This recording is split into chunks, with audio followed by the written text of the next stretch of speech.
So good morning, good afternoon. We are midday, so welcome to this seminar on Afghanistan.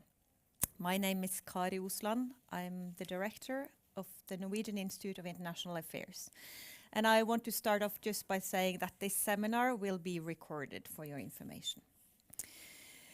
So in recent days, several devastating earthquakes have claimed over 2,500 lives in Afghanistan, adding to the country's existing challenges: humanitarian crisis, human rights abuses, and ongoing security threats. Afghanistan was high up on the international agenda with the Taliban takeover in 2021. Today, it seems to have been forgotten. The lack of sustained engagement with Afghanistan from the outside, despite the multiple crises its people face, is a significant challenge. The international community is divided on how to address these challenges, with some advocating for pressure on the Taliban to adhere to international norms, while others prefer engagement without human rights conditions. In today's seminar, key findings from a research project conducted by the Human Rights Research Lead will be presented, along with an exploration of current and future challenges in Afghanistan. So let me now introduce to you the esteemed speakers of today's seminar. So, Tom Syring is the chairman of Human Rights Research League and adjunct professor of law. He is head of this research project and the report Revenge Killing and Other Serious Human Rights Violations in Afghanistan in the Aftermath of the Taliban Seizure to Power. Richard Bennett was appointed as the Special Rapporteur on the situation of human rights in Afghanistan. He officially assumed duties on the 1st of May 2022, and he has served in Afghanistan on several occasions in different capacities, including as the Chief of the Human Rights Service with the United Nations Assistance Mission in Afghanistan, UNAMA. Fereshta Abbasi is a researcher in the Asia division at Human Rights Watch, focusing on research and documentation of ongoing abuses in Afghanistan. For the past 10 years, she has documented human rights abuses in Afghanistan with different organizations, including Human Rights Watch and the All Survivors Project. Nasifa Jalili is from Kabul, Afghanistan, living in Harstad, Norway. She has worked in 28 different provinces of Afghanistan with national and international NGOs. She has traveled to several countries and participated in many political talks with the Taliban as the Afghan women's representative. One of those talks was the Oslo talk. Ambassador Yusuf Ghafursai, I apologize if I have a bad pronunciation, is a career diplomat with extensive expertise in multilateral diplomacy, foreign policy, and conflict resolution. He took up his role as ambassador of the Islamic Republic of Afghanistan to Norway in November 2019. He also serves as non-resident ambassador of Afghanistan to Denmark and Iceland since 2019. And then Ola Elvestuen is a member of parliament who has represented the Liberal Party, Venstre, and member of the Parliament's Standing Committee on Energy and the Environment, and he served as a Minister of Climate and the Environment from 2018 to 2020. We were also supposed to have my colleague Morten Bøås with us here today, but he is unfortunately stuck in Rome due to some technical problems with the plane. But thank you to all of you here for joining us today, as we will shed light on some of the pressing issues that I've mentioned already. So first, it's my great pleasure to give the floor to Tom.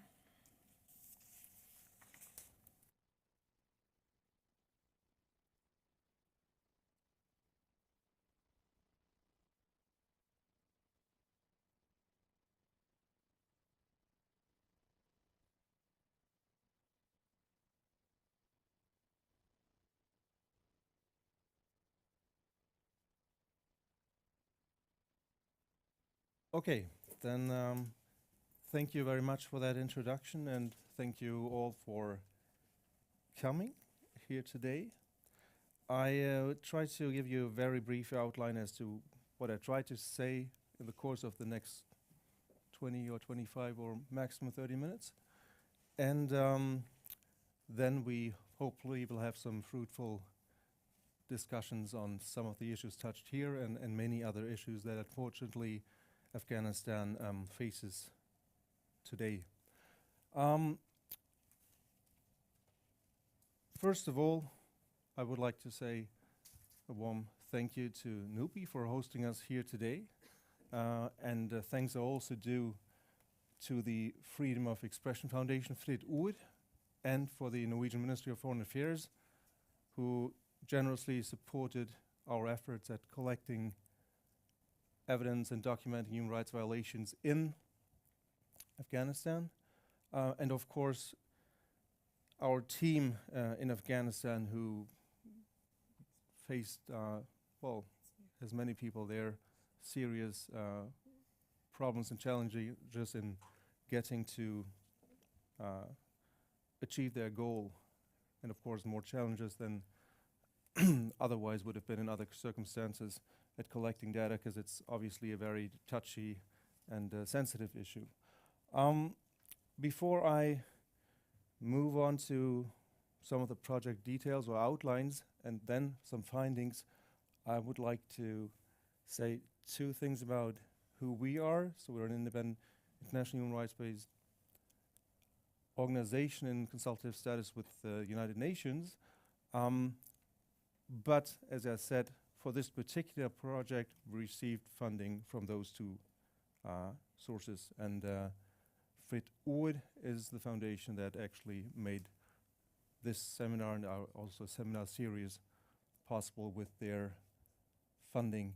A few words only also on, because often people ask what we have here on the label, and that is based on, some of you might recognize it, or some of your grandfathers have more ideas as to what it is.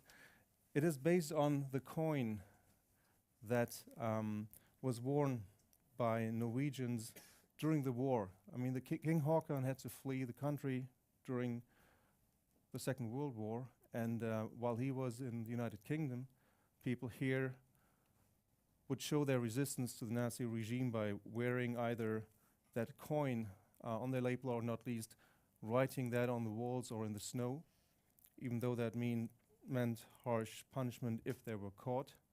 And kind of as a token of respect, but also in order to keep in mind that you shall never take freedom for granted, we included that it forms part of our logo, the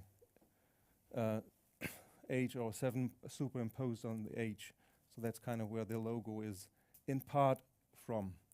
Well, as to the project itself, I try to say something about the organization, time frame, stipulations, which means what we could cover or could not cover and what the goal was with that. We had a team in Afghanistan who are from there and are still there, but they worked on that project. Specifically, the collection is mostly from October last year till the summer this year, and before that was the preparatory work and of course the analysis, etc. So that's the time frame. Revenge killings is something I will define slightly later, because obviously killing is a killing from that point of view, but the motive or motivation is what we try to divide, whether it's a private one, regular, if you would like, extrajudicial one, or a very specific motivation behind it. As to stipulations and limitations, obviously, we do not claim that we could discover all cases or instances of killings or of other serious violations. Unfortunately, I'm very sure the gray numbers are much higher. But what we try to accomplish, and I think we can say that we did, is that we did demonstrate that instances of killings or revenge killings, and obviously also of many other serious violations of human rights, occurred and are still occurring across the board, because we had a team in all 34 provinces, and with geographical and other variations of course in terms of numbers and occurrences, we nevertheless could see that this was the case all across the board.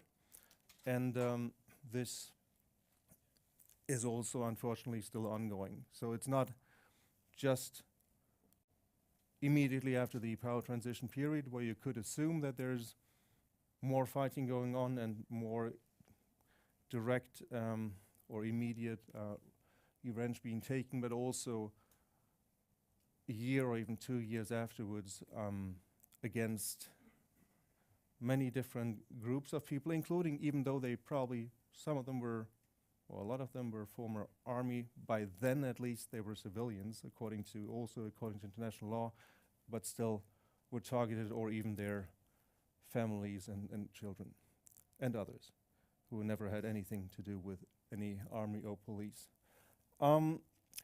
Challenges as to categorization. The one I will go into more detail later is what kind of killing, or how we define the killings in that project. The other could be that often crimes were committed in a series, if you like. You had someone who was kidnapped, tortured, and then killed. So then there are several instances in one in one person, if you like. Translations. Well, we had our researchers there speak Pashto and Dari, and they interviewed and collected evidence in those languages. But then again, sometimes those interviewed would not have one of those two as their first language. They probably preferred Pashto, or were not as pronounced or literal in the other languages. So there might always be some slack in terms of how precise communication between them could be. So it takes an extra effort to make sure sometimes what exactly was meant. And then, of course, when you translate from Dari or Pashto to English, there are often many variations to it. Transcribing, not least, it's a different language, different characters, and we had to spend, as everyone would have to spend if you want to be precise, a lot of extra time to try to make sure that what you eventually have in your data file and what we use in our data file in the English version, the final version, is correct. And then, of course, concepts of time, it's not as usual, especially in some rural areas, to abide by calendars the same way we do here, that you divide your working days 9 to 5, and then it's Wednesday the 13th or something like that. So it doesn't really apply in all areas, especially there. And then you would have to, for example, try to reconstruct with the witness, was it 3 weeks before last Friday prayer, or when did it happen, to assume or identify the time. And then what's in a name refers to, well, first of all, not all Afghans do have more than a first name, or family names are not used as they are used here in most cases. And then, of course, identification is an extra challenge. So what we did then was, in all cases, was both witnesses and where we had victim and perpetrator, to a certain extent, names there. We would always try to establish name, but also father's name, etc., as identifiers. Our main intention with the entire project, I would say, is based on the 3 levels of accountability that we are looking at. First of all, we've seen and heard and read often that the Taliban, or the current regime, whenever they were accused, and often we'd say rightfully, for killings and other serious violations, they would say that, well, this was not us, or those were other groups, or if it pointed too strongly towards them, they would probably say, well, this is just a rogue group, or this was just committed by some person who had some private animosity or enmity against the victim, but it has nothing to do with us. So by trying to establish that this happened on a very broad level, and also by showing that it very often was committed not based on personal enmity, we try to pull that tooth and show that this is really committed on a broader level. Because what we did see very often in those cases where the perpetrator could not, by name at least, be identified, which also often was the case, but very often witnesses would say, for example, they were Taliban, we don't know their names, they were not from here. So in very many cases, it seems like the Taliban or the fighters had been circulated and were not from the area where those crimes were committed. And that itself points to the fact that they didn't even have the time to establish personal enmity with those they then committed atrocities against. And also often right after that they were circulated to other areas again. So the claim that a lot of those crimes were based on personal issues and not based on a broader policy, perhaps even, is something we tried and I think could refute. The second level of accountability, well, we want to make sure by collecting that data, making it public, that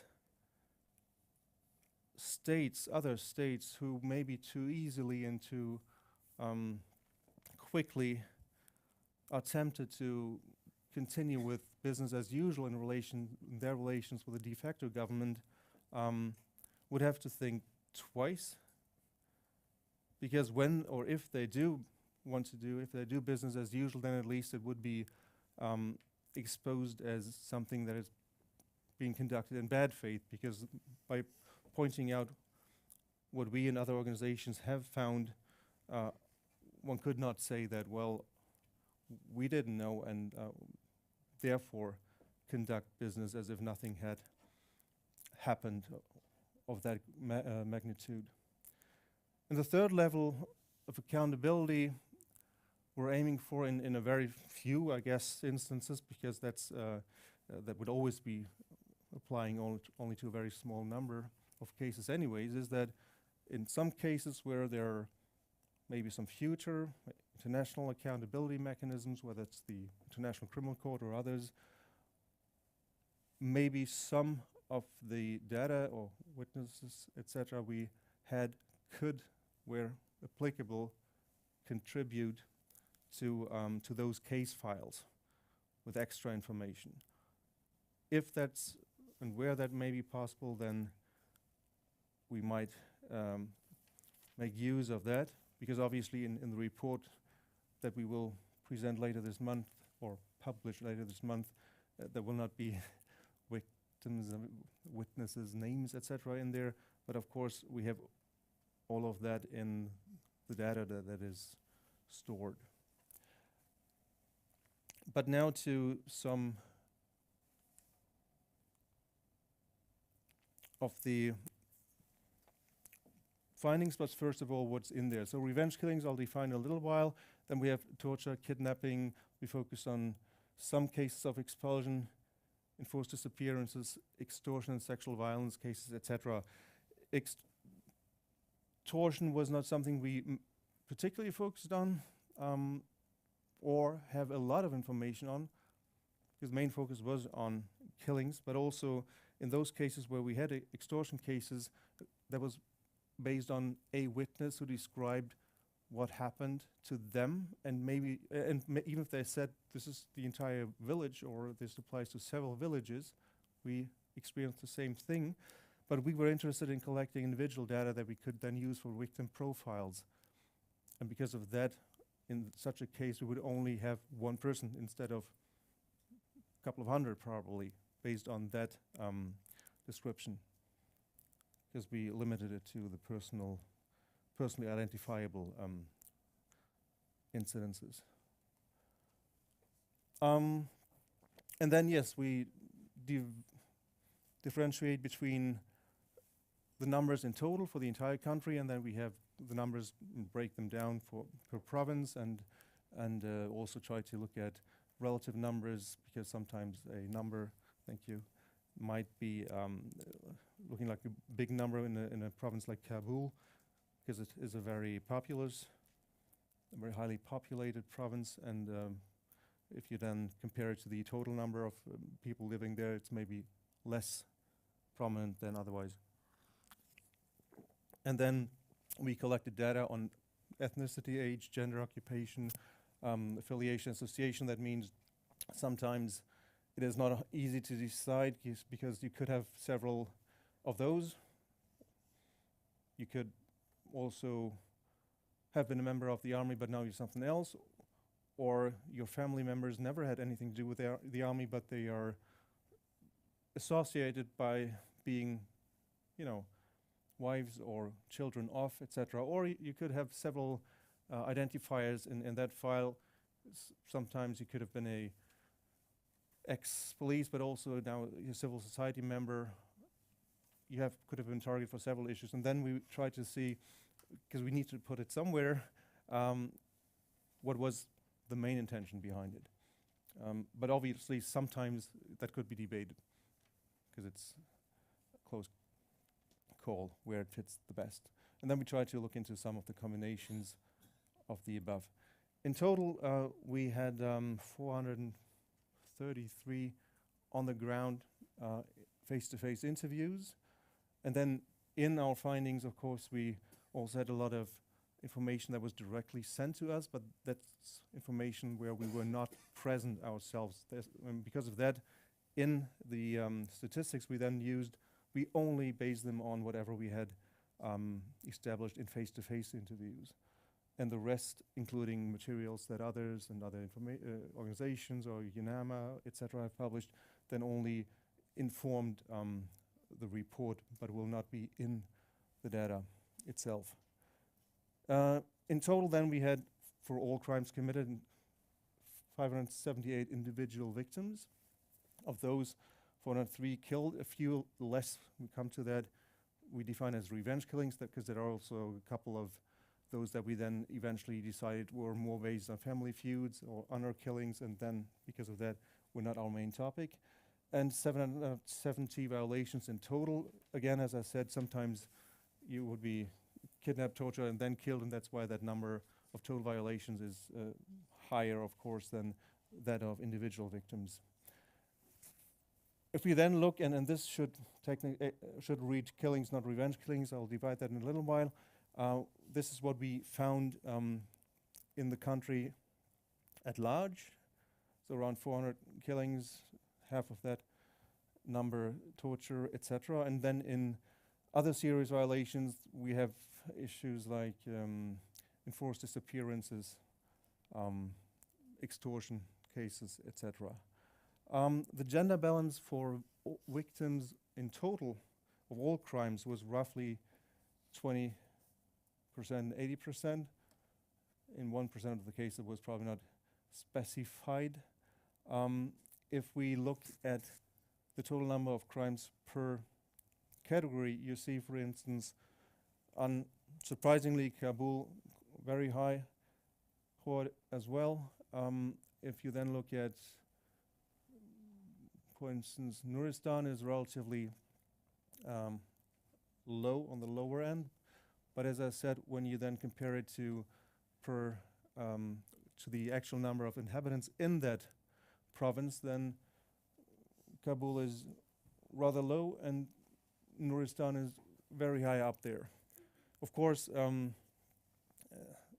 those are more trends or indications, because if you look at the numbers in total, even though we have then several hundred there, it is not what you otherwise would prefer in social sciences for statistical analysis of a very detailed level. Then you would probably be happier to do a breakdown like that based on millions.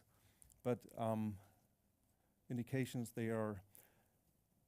We focus on revenge killings, and we define that as when the victim had been killed in specifically based on the affiliation, occupation, or an action they had been doing previously, but it's not always related direct to the actions during the previous opposition, previous government. As I said, it could coincide with other or be motivated by other factors as well. And extrajudicial killings are pretty much, in our view, show the same pattern, but when we could not establish that there was this particular motivation as the primary factor. Also, sometimes when victims told us pretty much the same thing they told us in those other cases, but they would not pinpoint or indicate it was conducted by, for instance, a member of the Taliban. Or they would not. Maybe they could, but they would not like to say. They would probably like to tell what they have experienced, but for, say, security reasons, thought it would be safer not to pinpoint anyone specifically. In those cases, they were labeled as other extrajudicial killings. That's why the number of what we define as revenge killings is slightly lower than the number of revenge plus extrajudicial. But since they are rather related, we have divided, or we have both maps where we have only revenge and then also revenge plus extrajudicial in order to have a better understanding of or better basis for showing similar patterns. This is like a map we had based on killings in general, where we can see total numbers, just total numbers, not relative numbers. So Kabul, Daikuni, Helmand are rather prominent, but the main point here is that they were found in all provinces. The gender basis, as I said, rather 80 to 20%, roughly 80 to 20%. Unsurprisingly, perhaps when it comes to family feuds, women are much higher on the list of victims. For the other categories, it's roughly as before. Number of total victims killed per province. Again, you can see some of the candidates from before, but also some other provinces who are quite high on the list. This is like revenge killings, and then on top extrajudicial. So if you look in the entire bar, it's for both categories. But again, if we then look at the per million inhabitants, just to level it out, then some of those change significantly. Nuristan, for instance, again, very high up there, but again, main point, it's been happening across the board. When we try to divide into revenge killings per profession or association, affiliation, that term is supposed to mean all three. So also children killed by association, for instance, would be in here. Then you see, well, in total numbers, we have also something maybe easier to look at in percentages, that roughly or 64% were targeted because they were ex-army, police, intelligence, or that should read public uprising officers. If we then look at revenge killings plus extrajudicial, the numbers change slightly, not too much, but you see, for instance, that here army would be 50%, or army, etc., 50%, The percentages change mainly because other or not specified, the group is bigger, and that is also kind of logical because evidently, although we had pretty much the same information, some, in our opinion, decisive information in order to conclude it was revenge killing was missing in more of those cases. That's why sometimes it's not specified or other is bigger and therefore decreases the number of those where it was certain. When we look at the numbers killed per ethnicity, those are the total numbers. I think we also have something which is easier to see on percentages. Yes, what we found for revenge killings per ethnicity, for example, Pashtun 37%, which is lower or slightly lower than the percentage in the of the population, which is around 42%, depending on what source you use. So, because those sources are estimates. Tajik slightly overrepresented, Hazara significantly overrepresented compared to their share in the population. And then we come to those other groups, Uzbek, in our cases lower, and then some of the other smaller minority groups could be either above or below, but the thing is, when we come to those numbers here, as I said, statistically, you cannot conclude there, because then the numbers, the total numbers that are the basis of that are too slow, too few to conclude, because you cannot really make a statement as to a couple of people, whether it's really 1 or 5%. It might be by chance whom you, what cases you found there or not. But for the bigger ones, it is more appropriate to conclude. Then we had a timeline which I think is useful and was rather interesting to see. Initially it was stated that most of the crimes and the killings and the violations took place in the first 4 months or so after the seizure. And yes, there was a peak, but as our data indicates, it continued way beyond that, and also there's another peak, for example, in our data, in any case, in June, July, etc. last year, and the fact that it then goes down to, well, close to zero is artificial. It doesn't really go down, but the fact is, this is when we started the collection. So obviously, here we wouldn't have a lot of data on, because most of that then had not yet happened or happened in the past. So if we would continue that line, it would be higher than the assumed approximation to zero, which obviously is not the case. So it's ongoing still.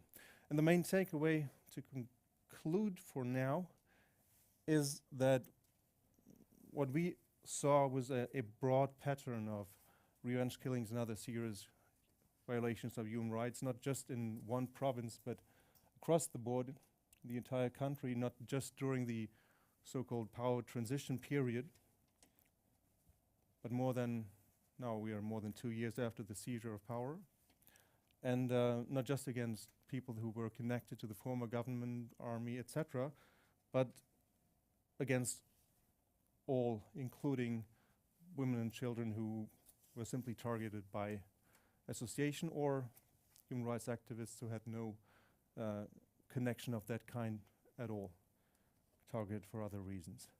So I think with that I will stop and then hand over the floor to Richard.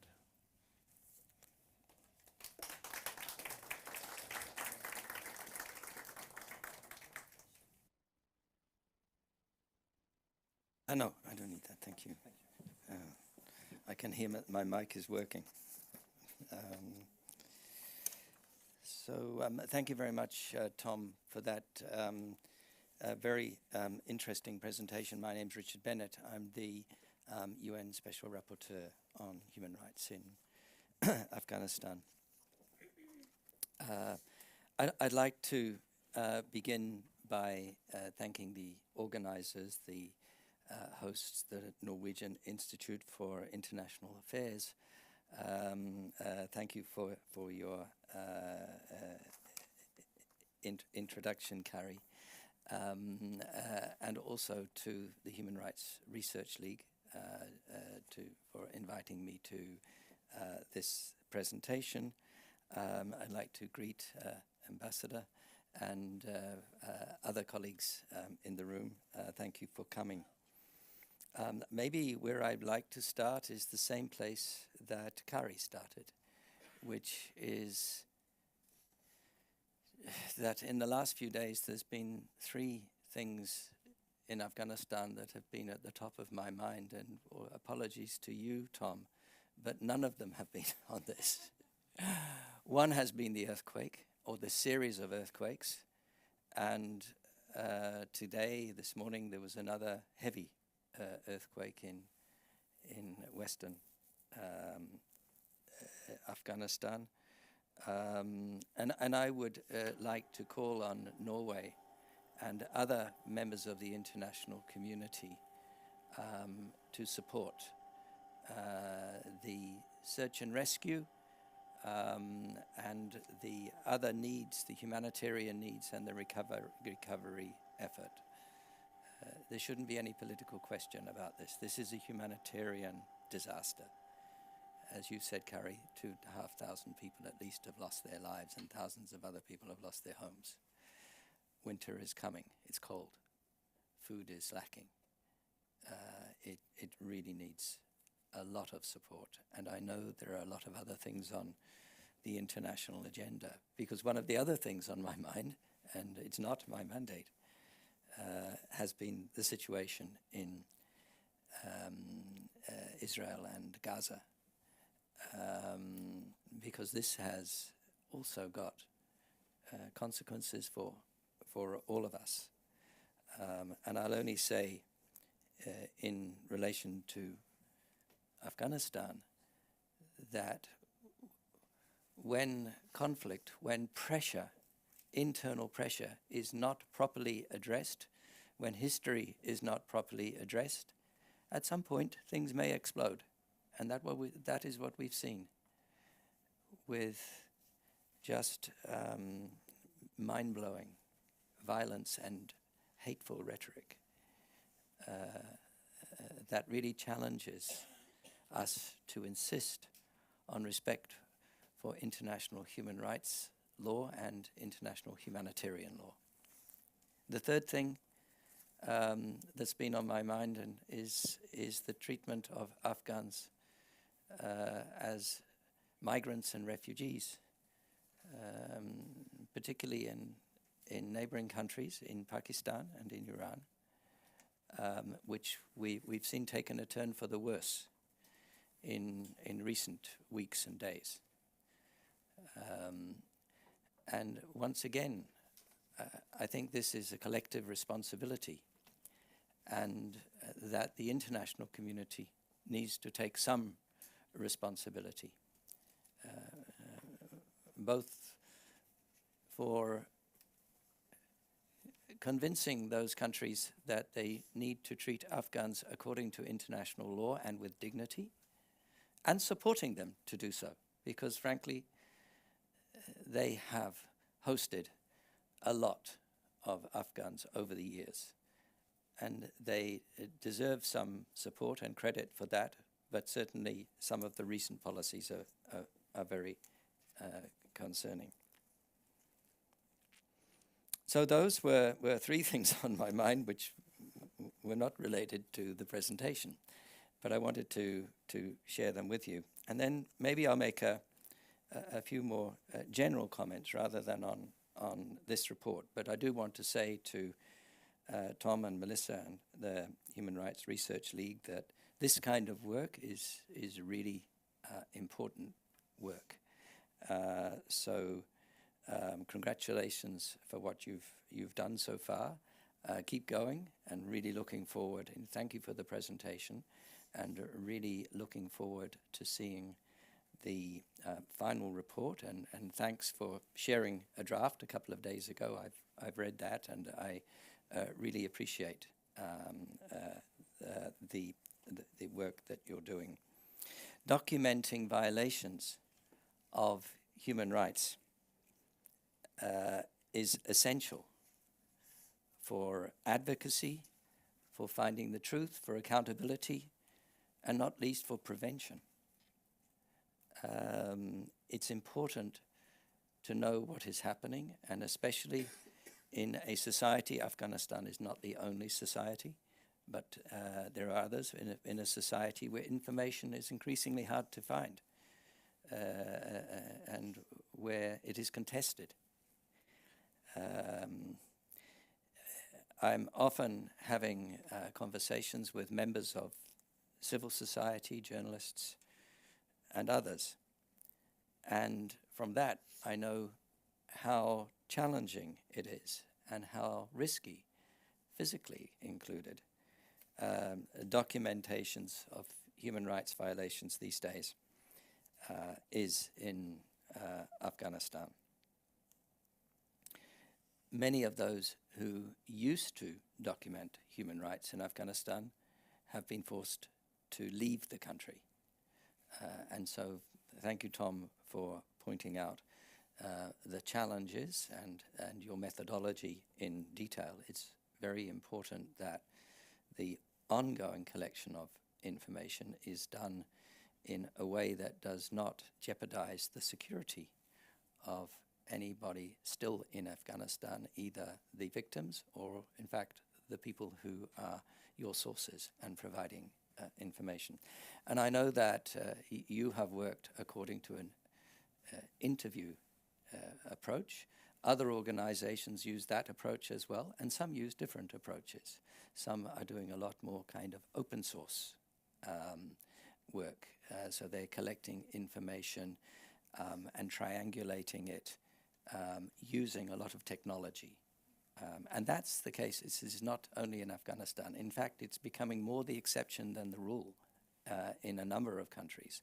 And the whole nature of how to do human rights monitoring is changing. For me too, because I'm essentially a human rights monitor and reporter. Access is not always possible, but fortunately technology can fill some of those gaps, though not all of them.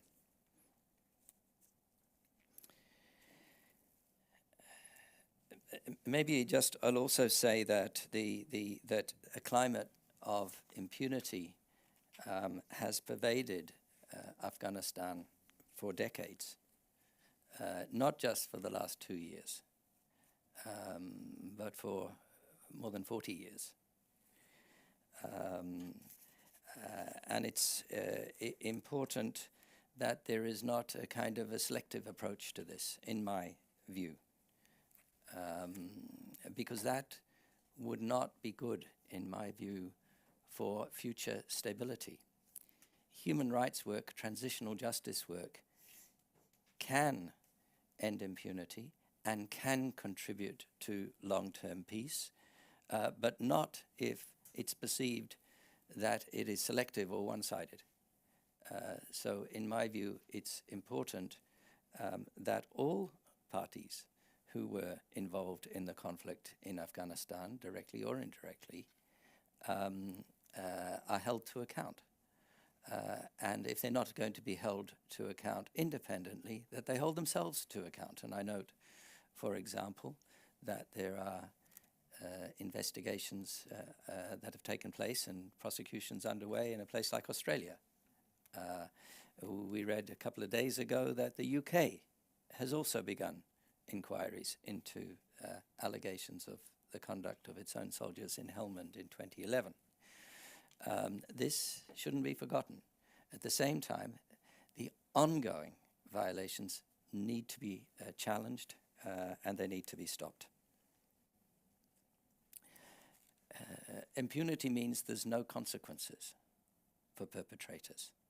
And this applies to serious human rights violations and other wrongdoing. Corruption is in the same category in my view. there need to be consequences. There need to be changes to systems as well as going after individuals.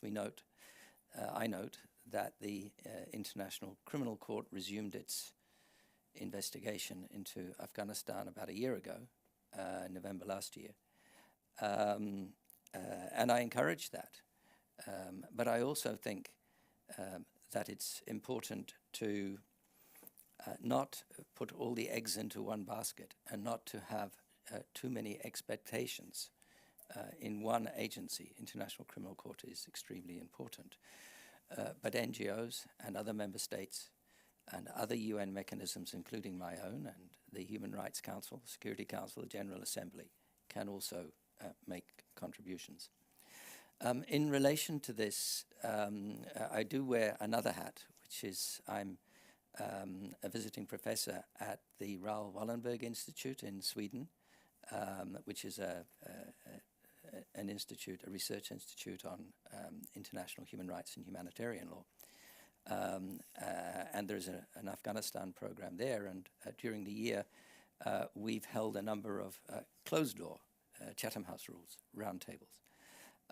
We've been looking at the prospects for accountability, and we've also brought together as many groups as we can find who are doing documentation, including the Human Rights Research League, who joined us in Lund a few months ago.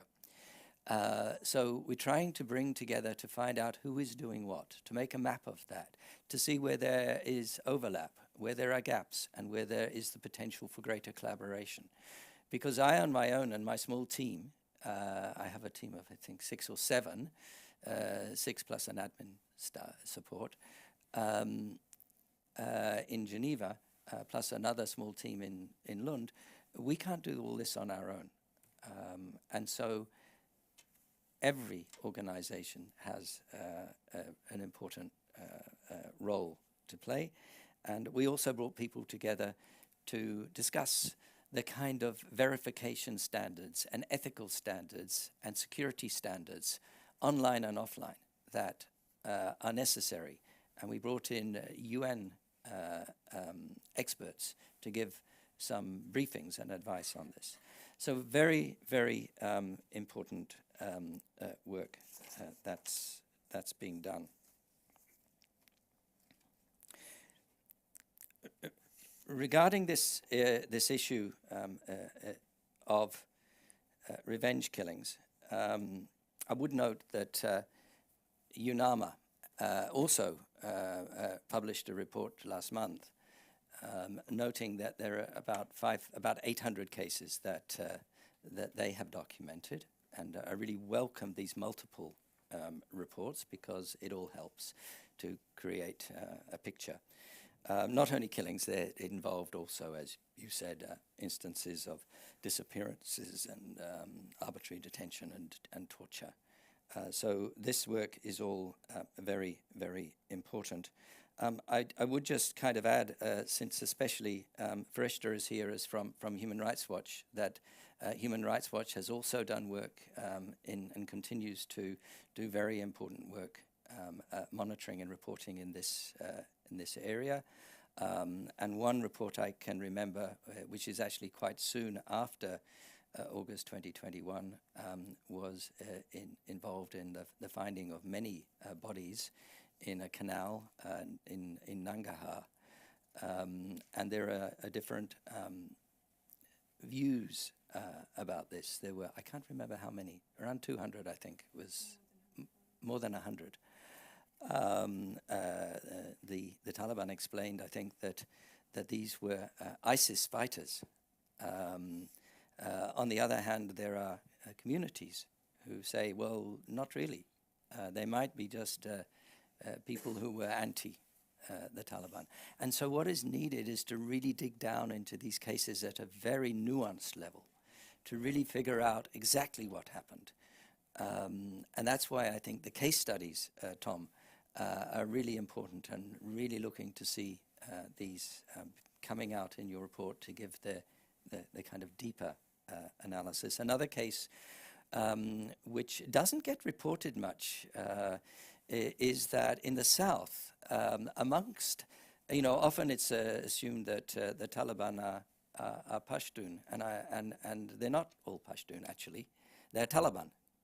We should not make this mistake. And secondly, Pashtun people have suffered also at the hands of the Taliban. And the example I want to give is that of members of the Achaksai tribe who live somewhere near Kandahar, I think south of Kandahar, but there were serious reports of revenge killings there, a similar period actually to the Nangarhar. Different numbers, but we're talking hundreds and possibly thousands. And one of the reasons that has been given is that, for those of you who are familiar with Afghanistan, you may remember General Razak. General Razak was a very powerful police commander in the previous administration. He fought a lot the Taliban, but he used very brutal methods. And he built up a lot of enemies. Eventually he was assassinated. But again, it's suggested that these were also revenge or retaliation killings. These also need to be very carefully documented and researched. So there's no lack of work. But I think the bottom line is we need detail, we need nuance. It's clear that there is too much violence. There are too many killings, too many disappearances, too much torture.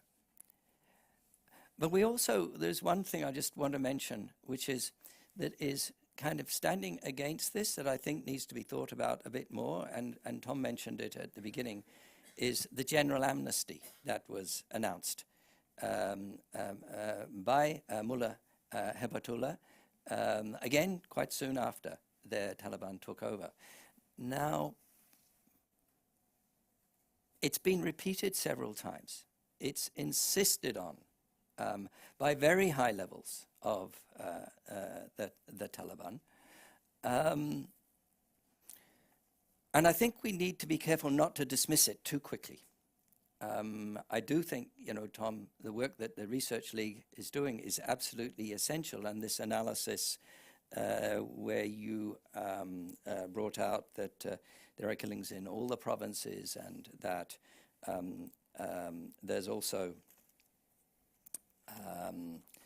some evidence that that this may not have just been personal vendettas or enmity, I think you said. But I think it's really important to be accurate and thorough in the analysis, and to take seriously the general amnesty because it has come from the top, and because it has been repeated many times, and to have this as a serious conversation. So it's good that many reports have been coming out.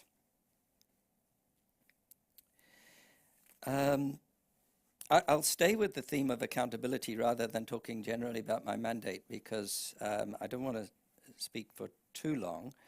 But to say that I think that Afghanistan deserves the accountability mechanisms that are proportionate to the seriousness of the situation, the gravity of the situation, and equivalent to those for other countries, but also effective. It's not just a matter of quantity, it's a matter of effectiveness and quality as well. And I've mentioned the ICC, I've mentioned my own mandate, I've mentioned UNAMA.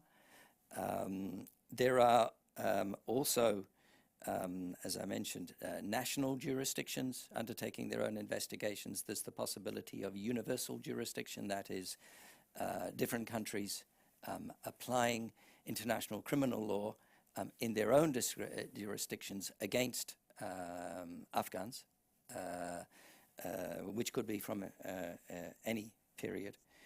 And there are other forms of accountability. We should look in Afghanistan not only at criminal justice, but at truth-finding, at the need for reparations, at the need for an accounting for the past, and at the need for the kind of institutional reforms that can lead to a prevention of future violations, the recurrence of violations. We're a long way from it, I have to say, and this is a very long process.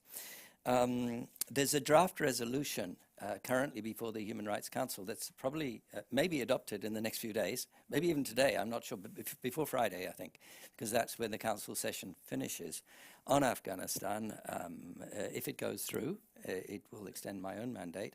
It will ask me to work more on, with other colleagues, on discrimination against women and girls. We've already worked on that, and it will also ask the High Commissioner to produce a report on the need, whether there's a need for further accountability mechanisms in Afghanistan. And then maybe I would like to end up with what is probably the signature and most important issue. I think it's refreshing today to have a report that does look at these issue of revenge killings, but we should always note that the signature violation in Afghanistan is the way in which women and girls are treated. That's been something that I tried to keep at the center of my own mandate. I want to continue to do that, both in terms of advocating and promoting the rights to equality of women and girls, generally to education, but not limited to education, and to ensure that there's a quality education. And to, since the theme today is of accountability, and to looking at mechanisms that can hold to account those that have been and are treating women and girls in a very discriminatory fashion. And there are perhaps 3 or 4 different possibilities here. One of them is the possibility of prosecution for gender persecution. The International Criminal Court has the mandate to do that. Gender persecution is already a crime against humanity in the Rome Statute. And so there already there is some action on that. The second is the concept of gender apartheid. I'm not going to go into that now, but perhaps in the panel discussion we can talk more about that issue. And there's also an initiative to litigate against Afghanistan in the International Court of Justice using international human rights treaties, in particular the Convention on the Elimination of Discrimination Against Women and another convention that's similar. So there are different initiatives around gender justice. So I wanted to kind of, although we've touched on other kinds of need for justice and accountability, I think we should always conclude that while there are other countries in the world that have very serious human rights challenges of a similar magnitude to those in Afghanistan, I've mentioned some at the beginning at least, the difference is there is no other country where women and girls are treated in the way that they're treated in Afghanistan. And I'm on record, and I've continued to say that for women and for girls, Afghanistan is the worst place in the world to live. That's what they tell me. And that situation really has to be addressed. It was not perfect during the Republic, but there were improvements made, and now there are huge setbacks. But I think that I am given strength and inspiration by Afghan women, and really delighted that there are some who are going to be speaking today in their professional capacities, and that it's so important in policy terms as well for the UN, but also for its member states, including Norway, to be constantly consulting with and listening to the advice from Afghan women and girls. So I'll end on that. And I hope that that is a relatively positive note to end on in what I'm afraid is a rather grim situation. Thank you. Tashakkur.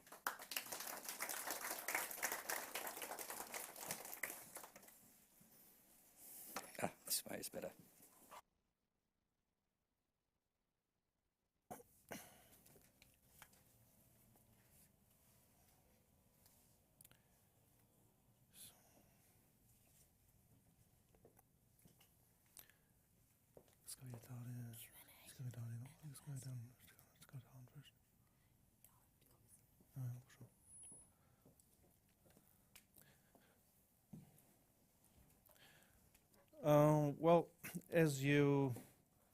Well, first of all, thank you very much, Richard, for all your comments.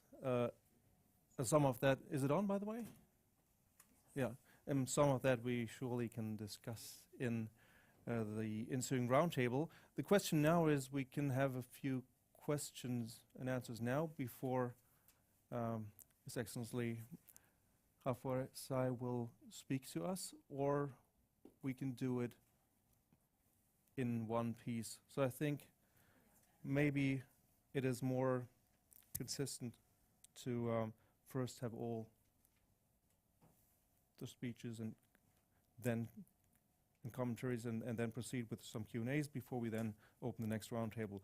So then I would like to give the floor to His Excellency Ambassador Hussaf Abbasi, Ambassador of the Islamic Republic of Afghanistan to Norway. Skal han bruke den? Okay. Pardon? Yeah, I don't know. Do you prefer this? Yeah, then perhaps. Thank you.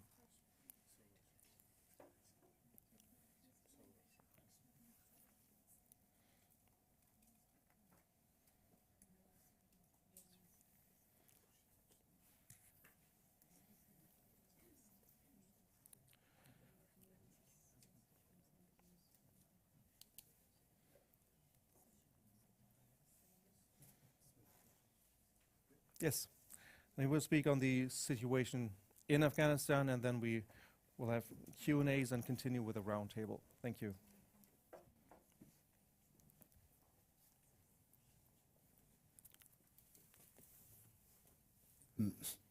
Thank you very much. First, my request apologies. I'm suffering from a little bit of a sore throat, so hopefully that won't be an issue to hear what I'm saying. But thank you very much. It's a great pleasure to be here, to be part of this very important event. I want to start by thanking NUPI for holding this very important discussion on the situation of human rights in Afghanistan, but also other challenges that are facing the country. I think it's quite clear to all of us that this issue, the issue of human rights, is among the most serious concerns in a deepening crisis in Afghanistan, which has placed our country and our people in perhaps the most difficult period in the history of our nation. To the colleagues at the Human Rights Research League, thank you for your project. It really does highlight the way in which the people's fundamental freedoms, including their civic and political rights, have been jeopardized and compromised since August 2021. I'm also pleased to see Special Rapporteur Richard Bennett again, whose work is valued, I want to say, by the people of Afghanistan beyond what is often imagined. I also want to say that your work has really helped maintain a certain degree of trust and confidence among ordinary Afghans about the international community's commitment and concern about the current situation, but also on what we have to do to get beyond. Esteemed friends and colleagues, it's quite obvious that Unfortunately, we live in very uncertain and very difficult times. Raging conflicts, geopolitical rivalries, and natural disasters like the one that struck Herat province on Saturday have increased in it, bringing enormous suffering and difficulty for all peoples around the world. In these difficult times, we pray for peace and the well-being of all of humanity. From a broader perspective, I do also want to say that it's obvious that no peoples have endured so much hardship as the people of Afghanistan have in over such an extended period of time. Whenever we seem to have reached the end of that long and dark period, an event or a series of factors, which at times have been in our control, but too often have been outside our control, led us to another period of hardship and instability. Today, unfortunately, we find ourselves in a situation again. 2 years and 2 months have passed since the Taliban's takeover, but the situation in the country remains very dire, but also very dangerous. Afghanistan faces a crisis of political instability, a dire economic and humanitarian situation that has worsened, and a degree of human rights violations that is seldom seen in any part of the world. The denial of women and girls from their fundamental rights, including their right to work, education, freedom of movement, and their right to be active citizens in the affairs of their country, is now widely recognized as gender apartheid. The restrictions that have been imposed have left a profound negative impact, not just on the families and the communities, but on the future of a nation that is now in desperate need of the contribution of half its population. And as mentioned by Special Rapporteur Bennett, I would like to quote what you had mentioned in one of your reports, the recent reports, I think it was February, that nowhere else in the world has there been an attack as widespread, systematic, and all-encompassing on the rights of women and girls as in Afghanistan, end of quote. In spite of what they confront, the women of Afghanistan and the general population have not been passive nor silent to the situation in the country. They are courageously defending their rights, but also the national values of Afghanistan. We thank the international community for its growing support and solidarity with the women of Afghanistan.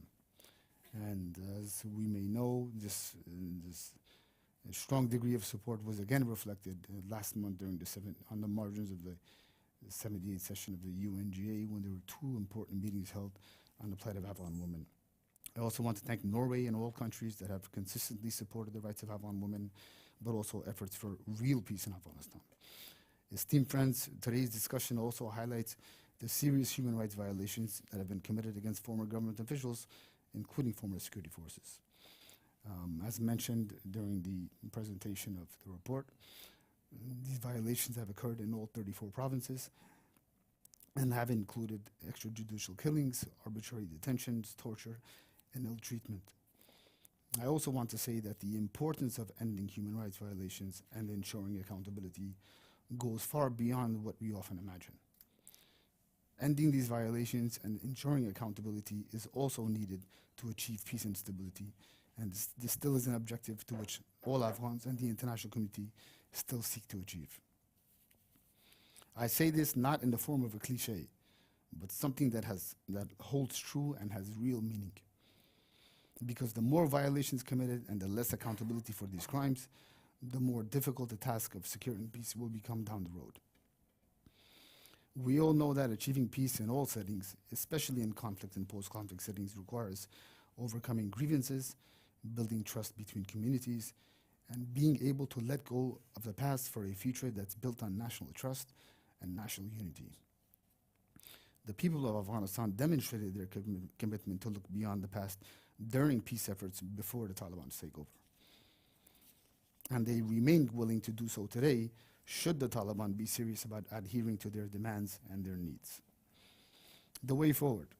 The people of Afghanistan still favor a political solution over any other option. Today, Afghans from all walks of life, inside and outside the country, are working to find a solution to the current crisis.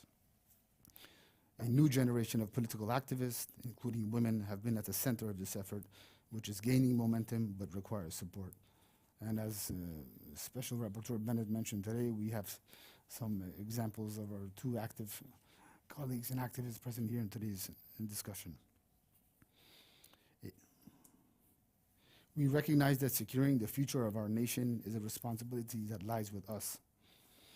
And based on the experience of the past, there are lessons learned about perhaps relying too much on the international community to fulfill what was a national responsibility, and also about having to prioritize political stability and national unity as the foundation for peace and stability in Afghanistan. Since August 2021, the people of Afghanistan and the international community have waited for the Taliban to deliver on what they promised in the Doha Agreement, on the rights and freedoms of all Afghans, especially women and girls, on counterterrorism to prevent Afghanistan from turning into a base for international terrorism, and also on accepting talks and dialogue for establishing a government in which all Afghans are represented and which can be the foundation for stability.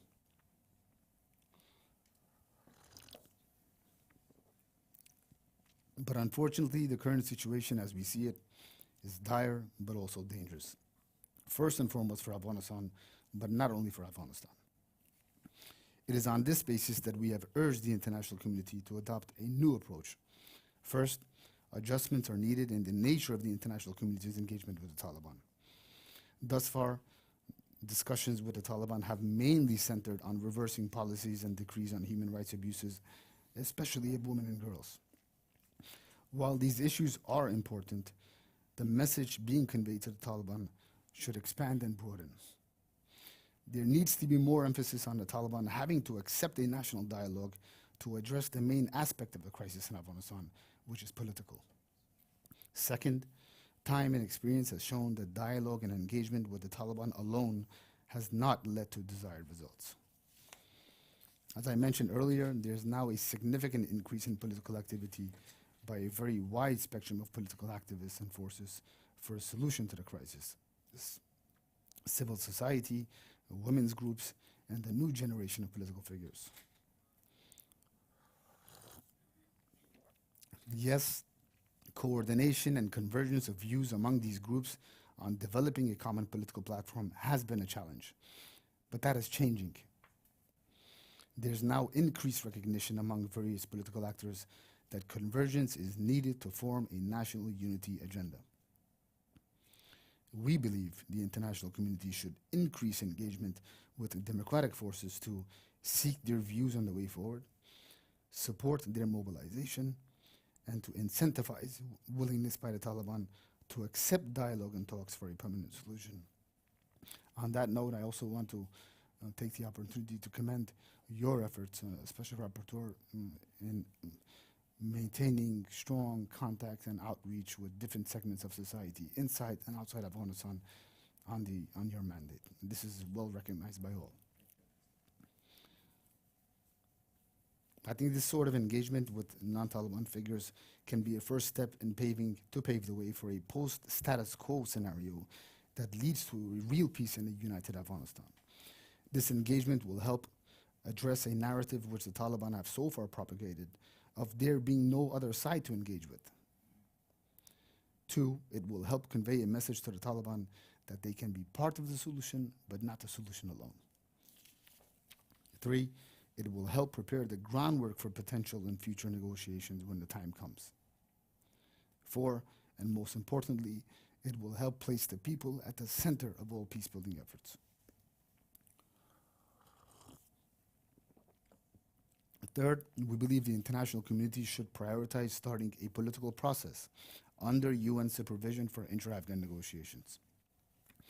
The need for an inclusive and representative government comprised of political, religious, and ethnic groups is now a stronger point of consensus among regional but also Western countries. This presents an opportunity, and it should be a basis to strengthen international consensus to resolve the crisis. As we all know, there was a UN-led meeting in Doha with the presence of the Secretary General himself, and in that meeting there were participants from Western countries and also regional countries, and this was for the first time since the Taliban's takeover. You had representatives from different parts of the world come together in one setting to discuss Afghanistan. It was an important development. We hope the follow-up meeting will soon take place and that representatives of the people of Afghanistan are able to take part in that meeting to give their views on how we see it best possible to resolve the crisis. Moreover, now that more than 2 years have passed since the Taliban's takeover, a political roadmap is needed to guide efforts for a comprehensive solution. We hope this issue will be prioritized in the international community's efforts from here on. And as a final point, I want to stress again that if we do not stabilize Afghanistan, the dangerous implications will extend far beyond Afghanistan alone. And as I mentioned earlier, I do not say this as a cliche, but I say this as something that has real meaning and should be taken into account. And I will conclude by saying that the people of Afghanistan stand ready to start a new chapter in their long-standing partnership with the international community. I thank you.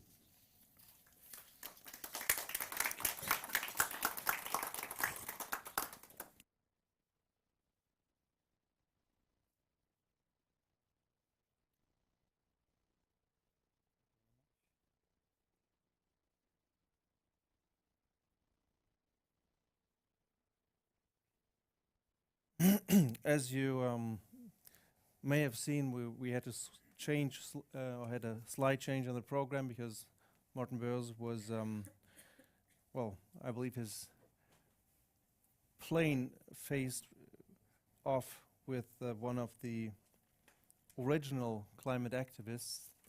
They hit a bird, I think, and he could not come. So I will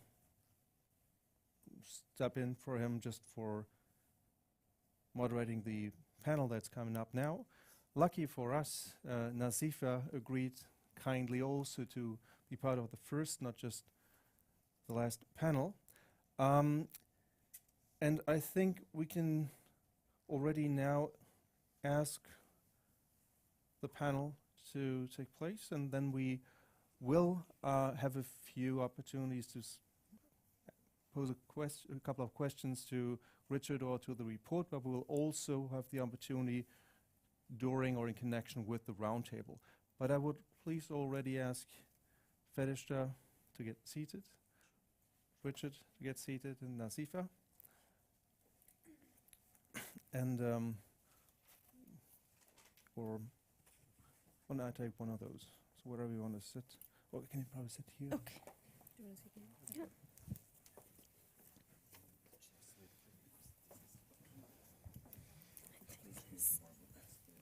Oh, okay. Do you want to sit here, Richard?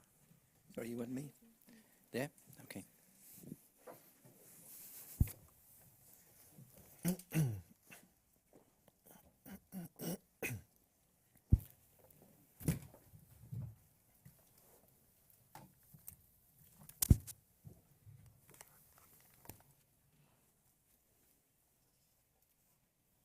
And well, Richard, since you brought it up, a lot of valid points, and in the presentation, to say a few words on that.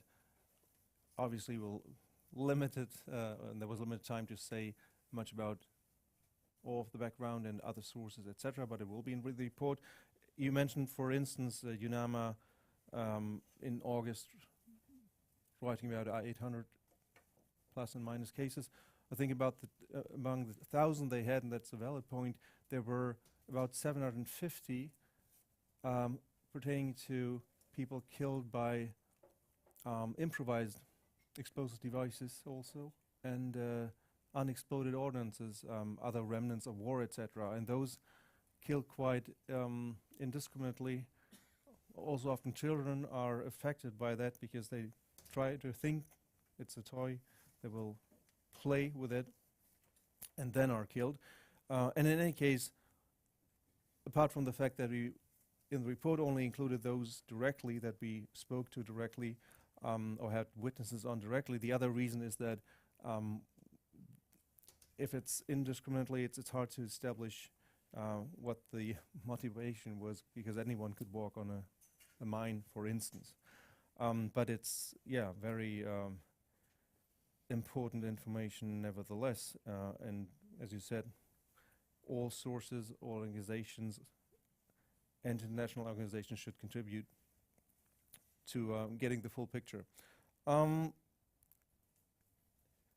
I have maybe one or two comments before we continue, but I thought if right now there were people who wanted to pose questions to what has been said by Richard or in the report, we can take now. And if you don't have a specific question, we can wait or take those in the course of the roundtable. So maybe I'll give you a couple of seconds to consider.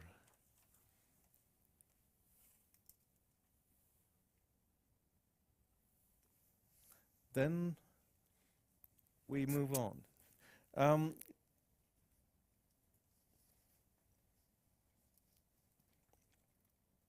So then the other comment I kind of wanted to make is that you mentioned or you commented on the issue of accountability, and that, of course, not all of it could be, not in all cases could be established that it was committed by or as, say, a policy of the Taliban, etc., which, of course, is a valid point, and we acknowledge that as well.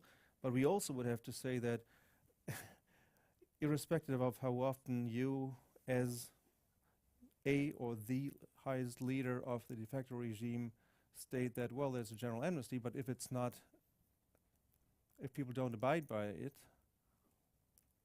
then it's not worth as much. And even if it were not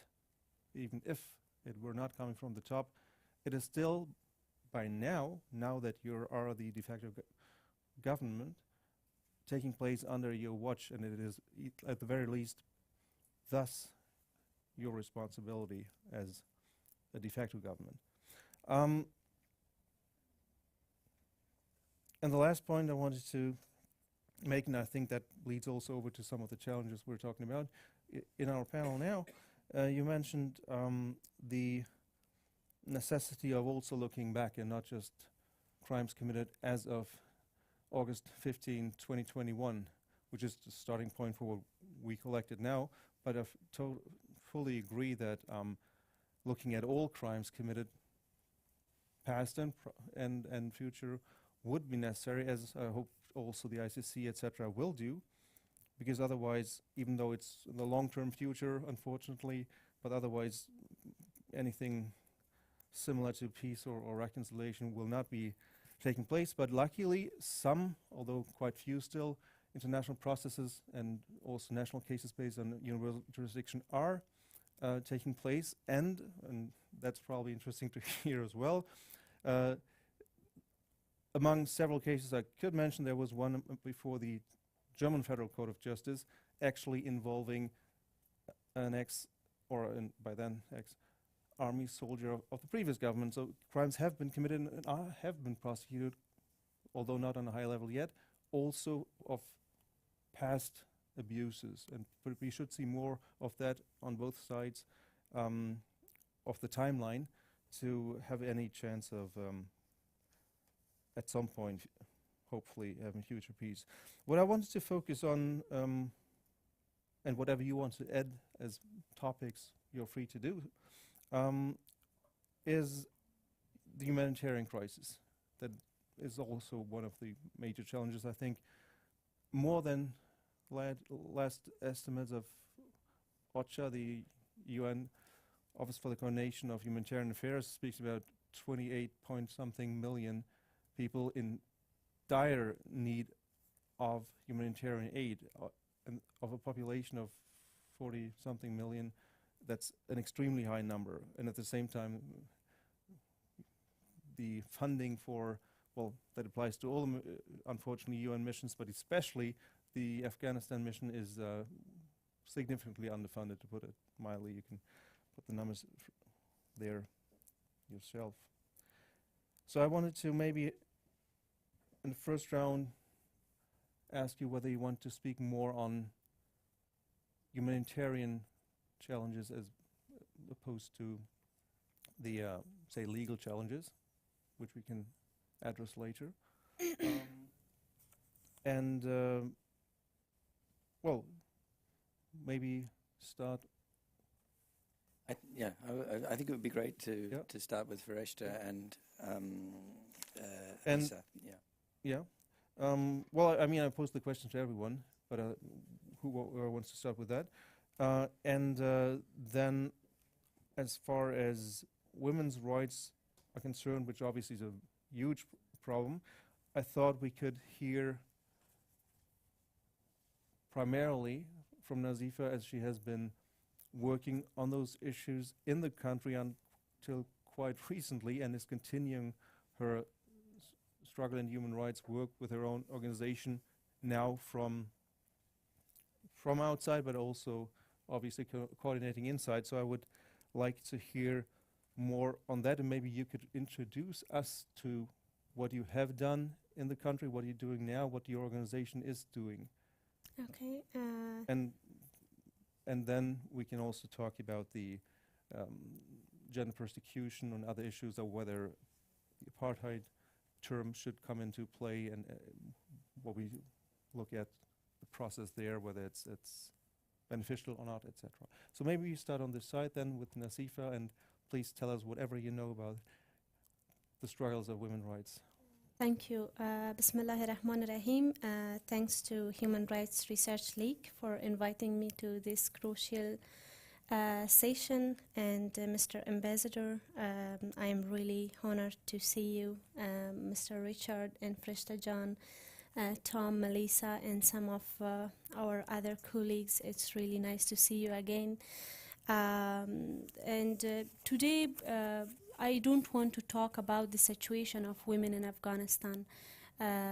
Before, I want to introduce my activities, and then I want to talk about the big challenges that we are facing, and the people of Afghanistan, 34 million people of Afghanistan, they suffering painful days. My name is Nazifa Jalali. I am from the Zabul province of Afghanistan, from the south part of Afghanistan. We can say, like, from the base of the Taliban, from the base of the extremisms, and from the base of the Pakistani bad traditions. In Afghanistan, I was started working with my mom when I was just 10 years old. And then I started my work for human rights for women when I was only 17 years old. And I established my own company, handicraft company, which we had 17 branches in 17 provinces of Afghanistan. And 2,500 women, they worked with me. And then we established a free private school, free of fees private school for girls and boys in the south part of Afghanistan, because most of the families, they sent their children to Pakistani madrasas because of the economic poverty. So because of that, we established our schools, and we teach them Islam in the modern way. And we teach them, we made educational opportunities for them. We made job opportunities for their families. And also, I established my NGO in 2018 in Afghanistan, and we worked for women legal awareness in 34 provinces of Afghanistan, especially in Panjshir, Badakhshan, and Kandahar provinces. In August 2021, unfortunately, I had to leave my country because of my activities that I had in the south part of Afghanistan, because the Taliban, they had influence, a lot of influence in the south part of Afghanistan. And then I came to Norway. And here, in the first 3 months, like, mentally, I was really suffered bad days, and mentally I was in Afghanistan. Right now also I'm mentally not here.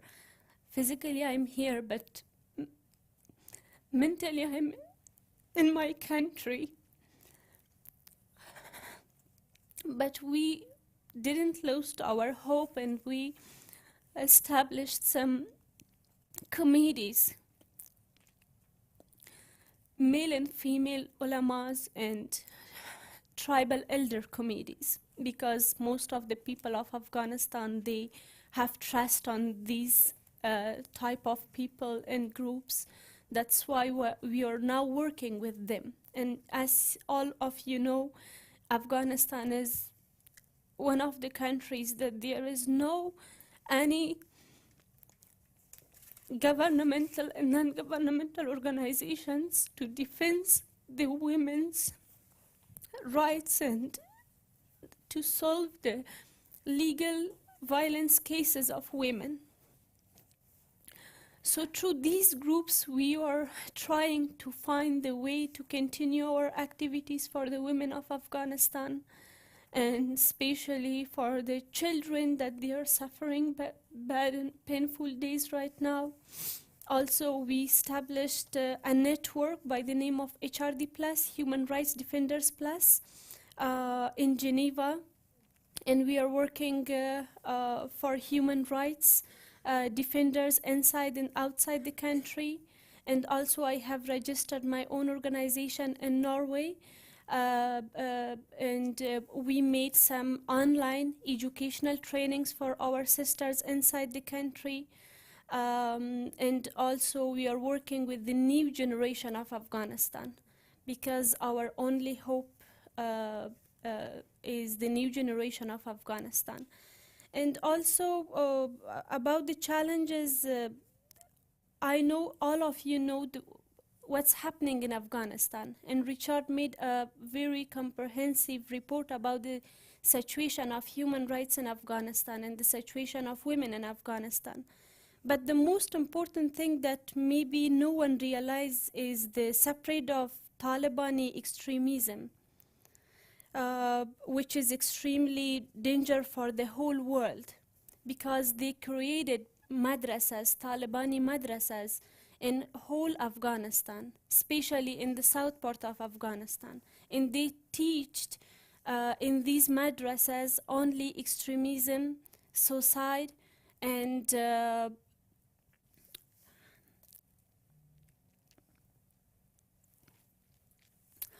sorry, can I have some water? Sorry, Richard. Do you want to take a break or keep going? And you come back to it? No, it's okay.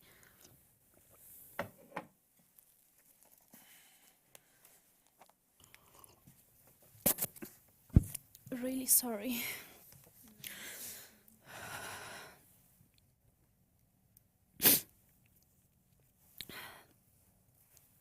And sorry,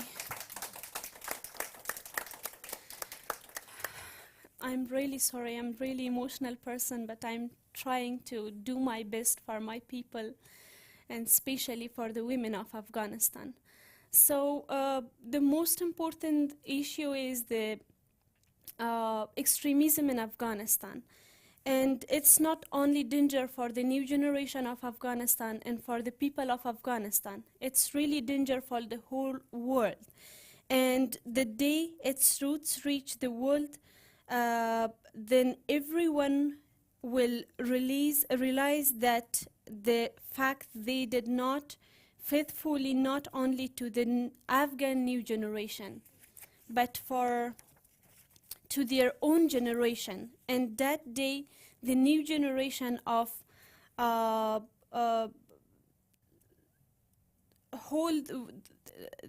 powerful countries will ask their politicians why they allowed a terrorist group to spread extremism, that whole world in the future, this challenge will become bigger and will be a threat for the whole world.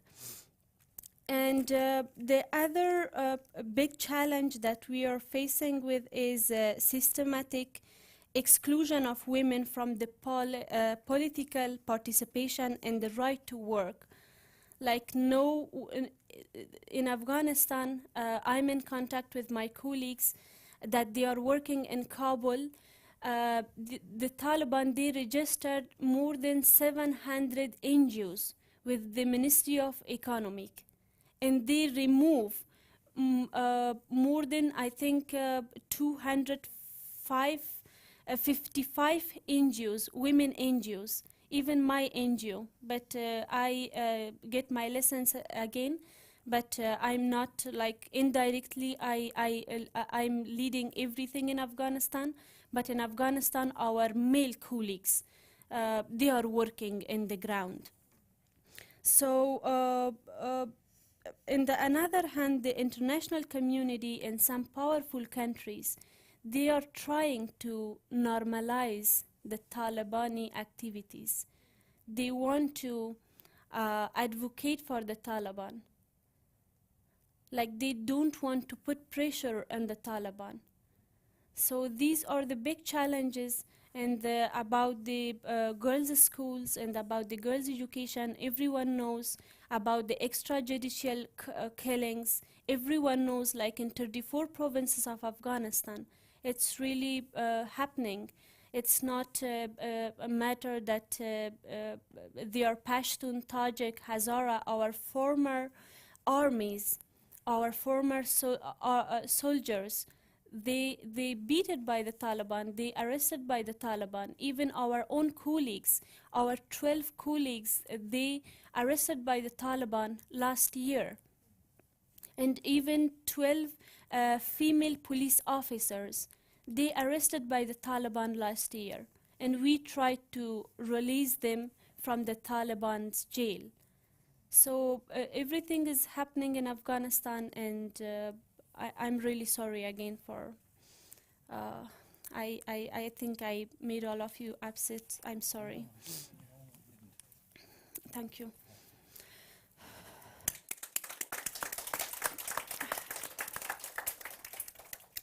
Thank you very much, Nasifa, for those, well, very important insights. I mean, they need to be shared, although it is obviously hard. And actually, some of what you said points to something which we will also discuss in the second panel. Just mention briefly the link that I'm looking at, and that is, you said the quality of education. I mean, even if, or to the degree that there is education, and I'm not even talking about education for women, which is obviously lacking totally, apart from those efforts you mentioned with trying to get some online education by private actors, obviously not by the government, the de facto government there. We would have to look at the quality in general of education that is offered, and later on when we discuss engaging with the Taliban, some countries, we said also in previous meetings that the bar from some countries has been set so low that whatever result may be presented by the de facto government, we opened one school or so, then some states might take this as, all right, then we can engage because we had some results. And as you said, also education for not female, but boys, etc., when education eventually turns into maybe exclusively madras schools, what kind of education is that then? Is that then, can you then check the box, okay, education, so 50% of the population is well educated, or what kind of education is it and what level of education? I think that applies to all levels that we will look into later on. Before even thinking about engaging in deeper ways, one would have to see what have they even offered, if they have offered things for in exchange for engagement. I thought maybe we just go down the line. So maybe Richard. I would rather sorry, hear of course. from Fereshta first. Fereshta has not.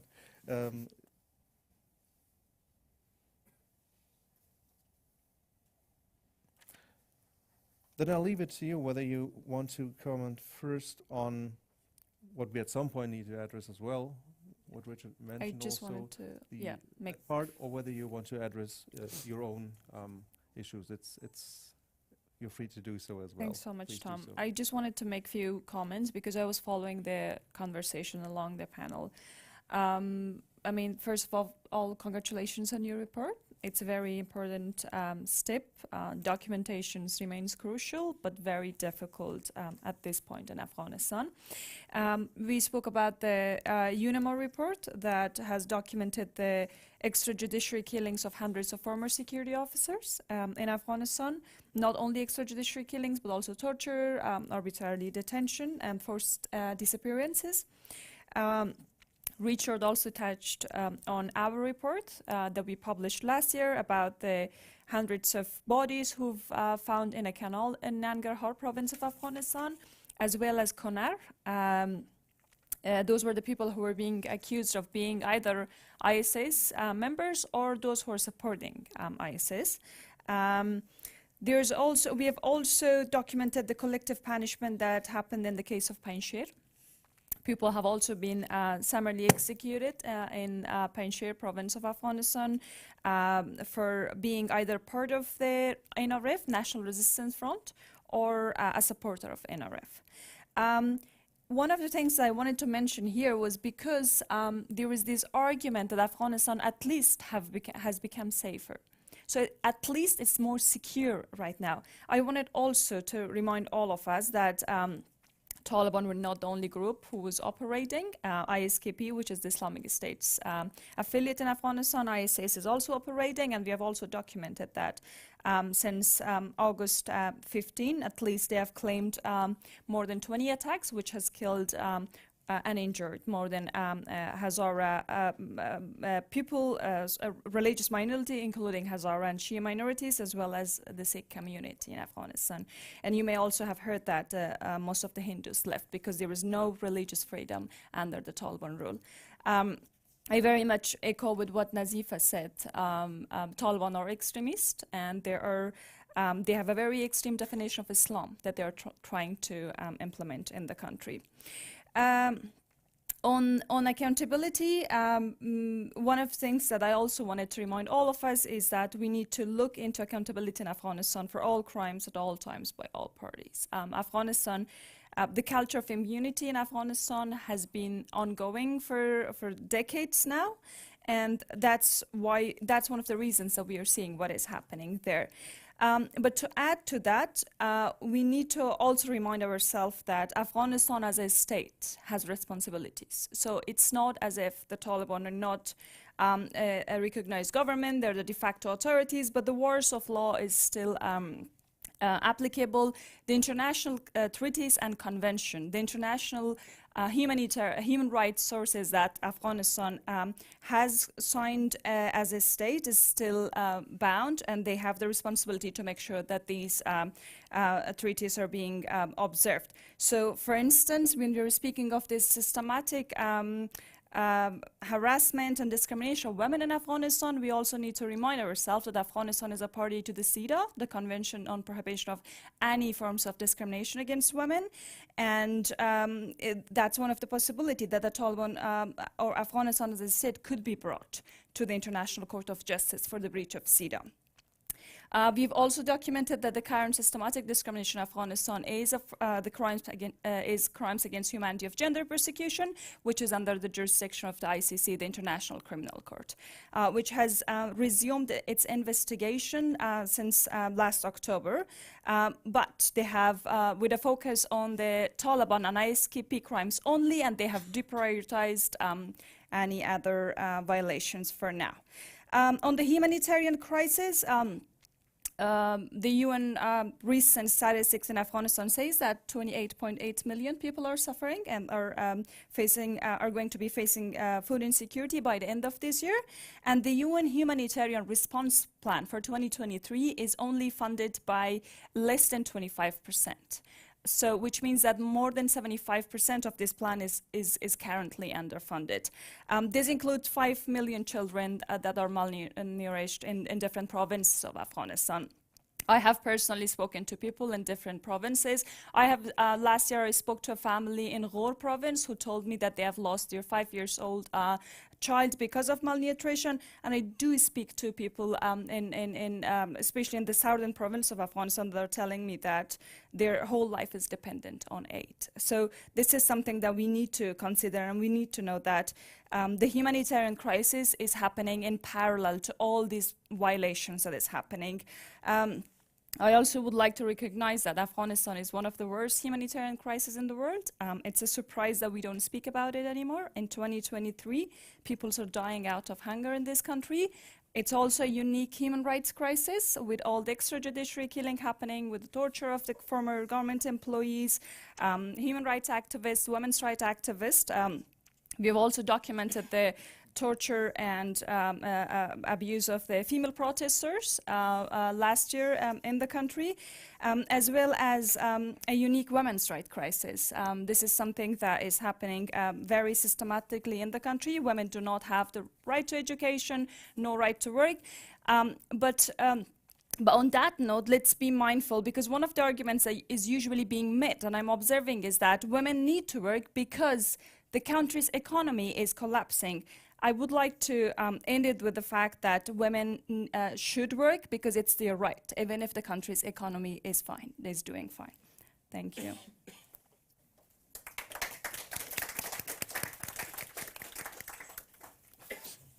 Very true. Well, then I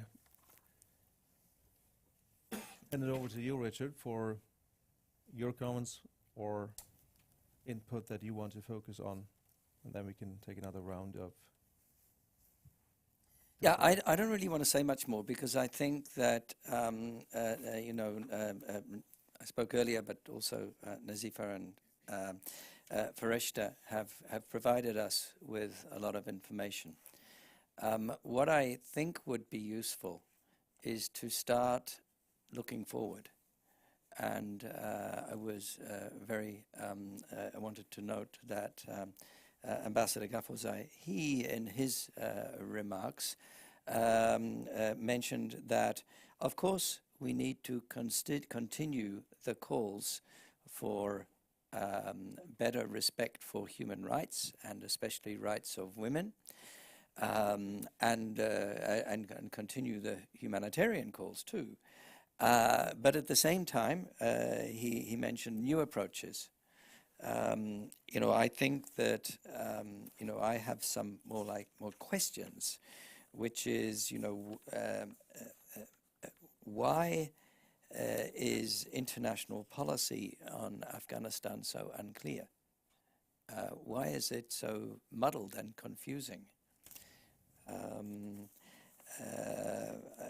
I think that there's a need to unpack that and to talk about common visions, vision of Afghan women, the vision of other Afghans, and what we in the international community can do to support those visions. One of the things that I think hasn't been mentioned, I will just mention it a little, is the question of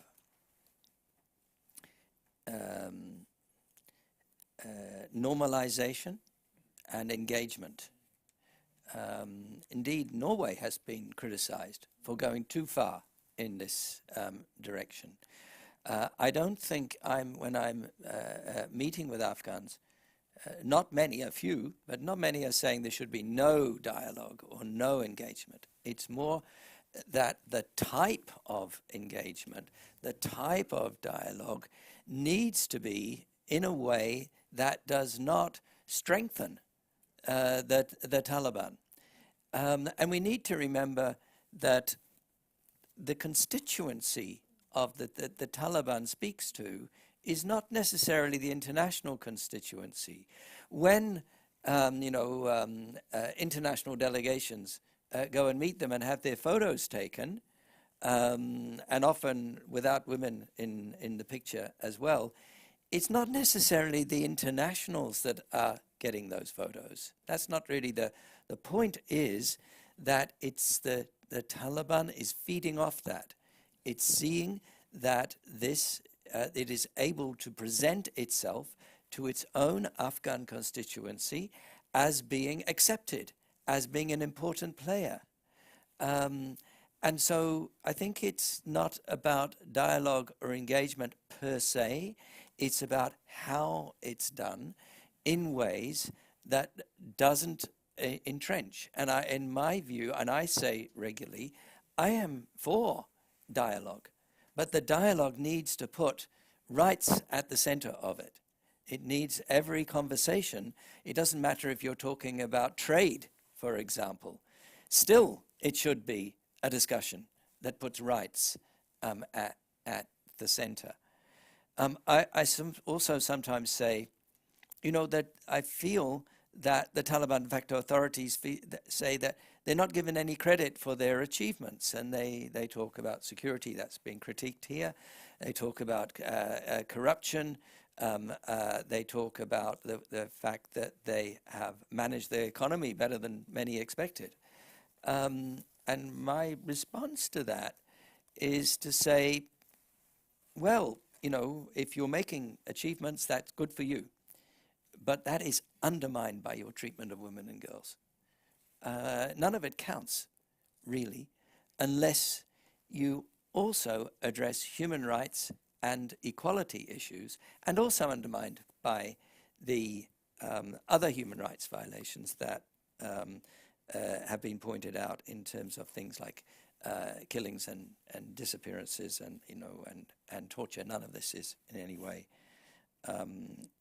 acceptable.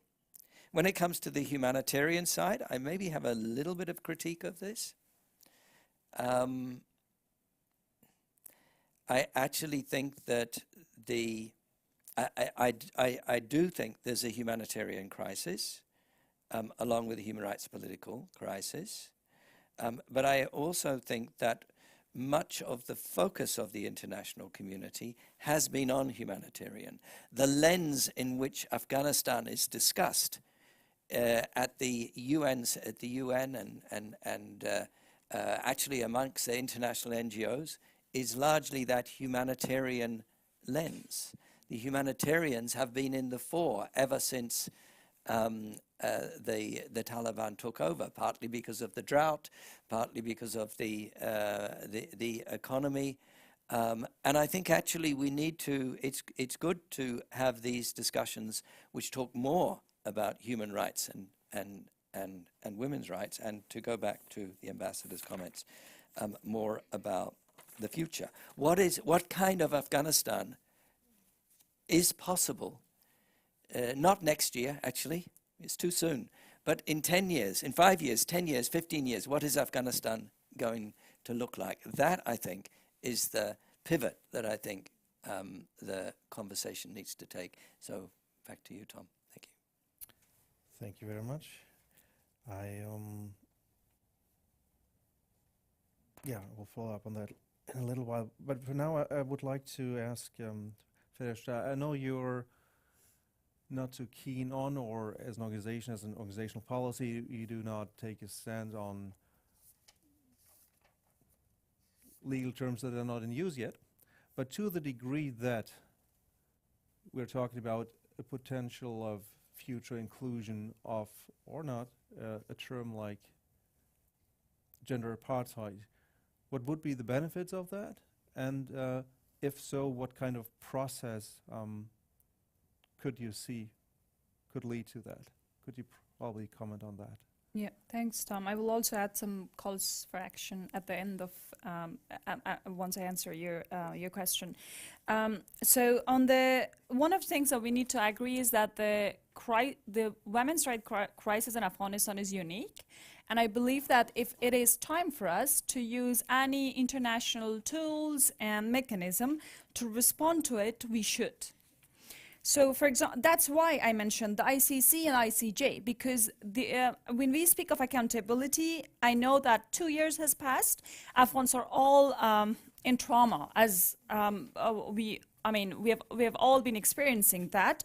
I see familiar faces in the room, and we all have been tirelessly working in the past 2 years, and it's impossible to not feel overwhelmed and exhausted.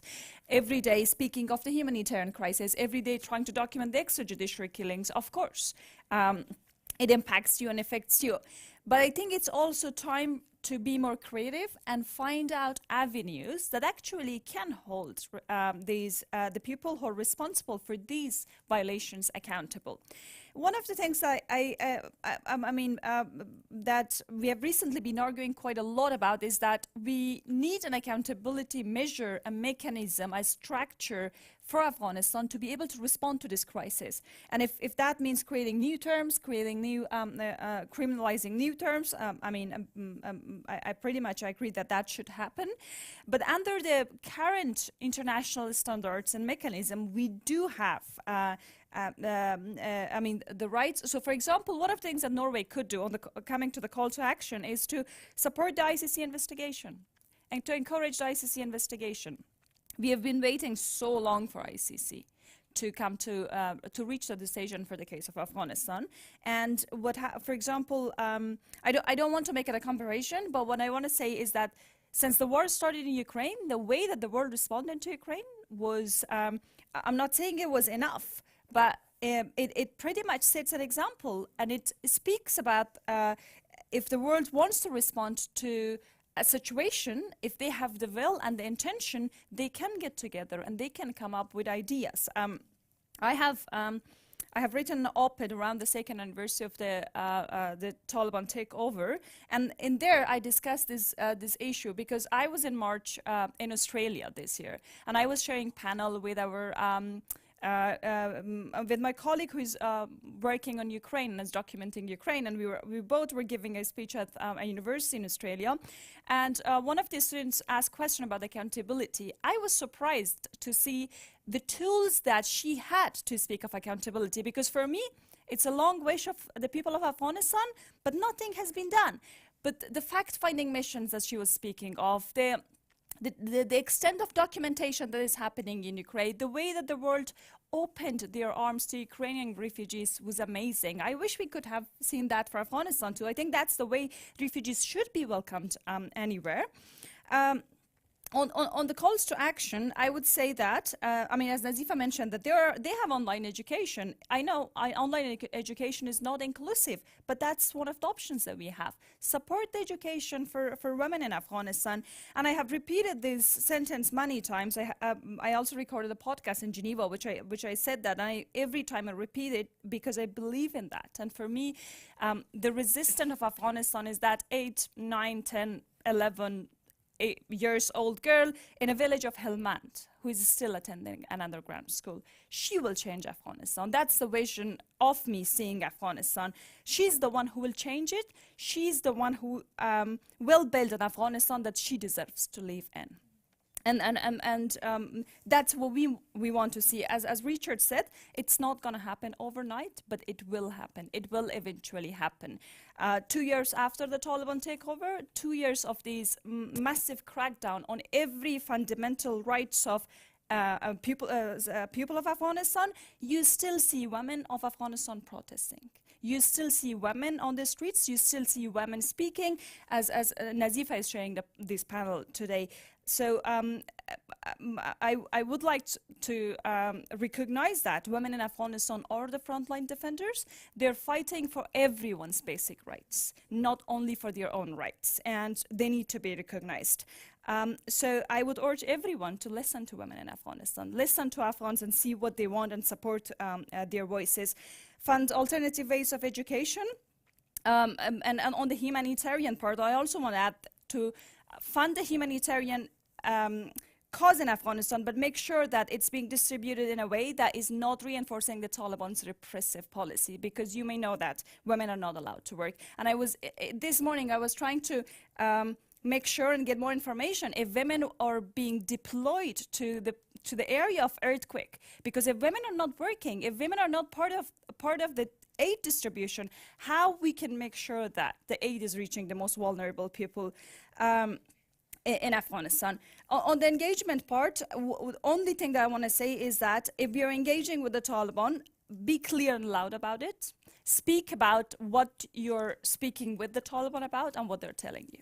I think that's what the people of Afghanistan deserve to know, that what is on the agenda, and make sure that human rights is one of the core. Include more women, Last year, the bar was so minimum that we were calling on diplomats to stop taking pictures with the Taliban, stop shaking hands with the Taliban, stop hugging them in the picture, and that's because all of this give them prestige. And I want to end my words here with a question: that do you think they deserve the prestige?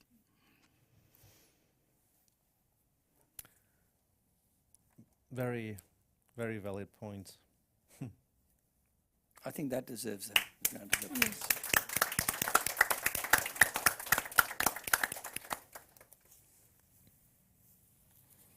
And yeah, as you also pointed out, as Richard pointed out previously, we need to focus much more on not just, as we're probably more used to, how do we perceive things here, but how will whatever actions we take here, including pictures, how will it be perceived in Afghanistan and by Afghans. Nazifa, do you want to probably add something also on future challenges or other issues you haven't touched upon yet? Thank you so much, Tom. About the future, I'm just emphasizing that the international community and the powerful countries, they should hear to the new generation of Afghanistan. Always I'm hearing from them, they say like the Taliban is the reality of today. I know, I'm agree with them because they are right now in Afghanistan and they have the power. Of course, they are the reality of today. But the new generation of Afghanistan, they are the reality of today and tomorrow's Afghanistan. So they should hear us. We have the plan, we have the policies, we have ideas, we have solutions, we have power, we have the people of Afghanistan with us. We are Shia, we are Sunni, we are Hazara, we are Uzbek.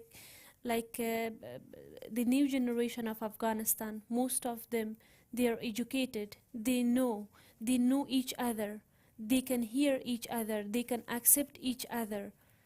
So this is my hope. I'm working with the new generation of Afghanistan. Our organization, we have different plans, we have solutions. I don't like to talk about the problems. I don't like, I'm really sad. I'm really like tired of saying and talking only about the problems, because we have solutions. We are the solution.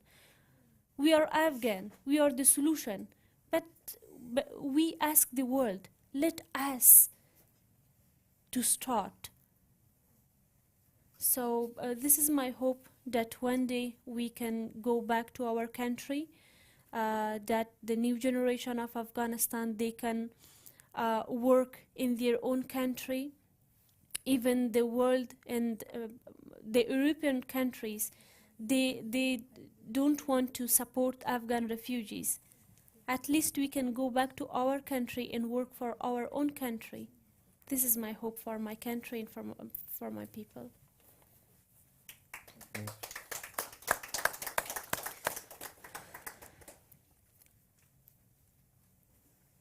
I wanted to pose one question to Richard, since you talked a little bit about the humanitarian catastrophe, etc. But I was wondering, we heard that it's a serious underfunding issue. And I know that you, Richard, speak to many states and many international actors.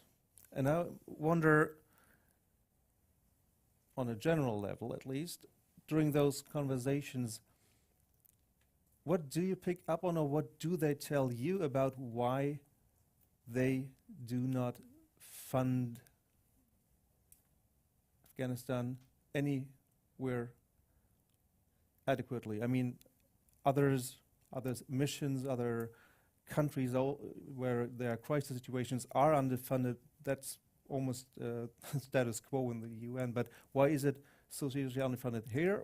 And not least, let's just focus on, since we're talking about Afghanistan, do they say anything there? Is it, it can't be just we don't have money, because money is being spent on other places. Are there many Yeah.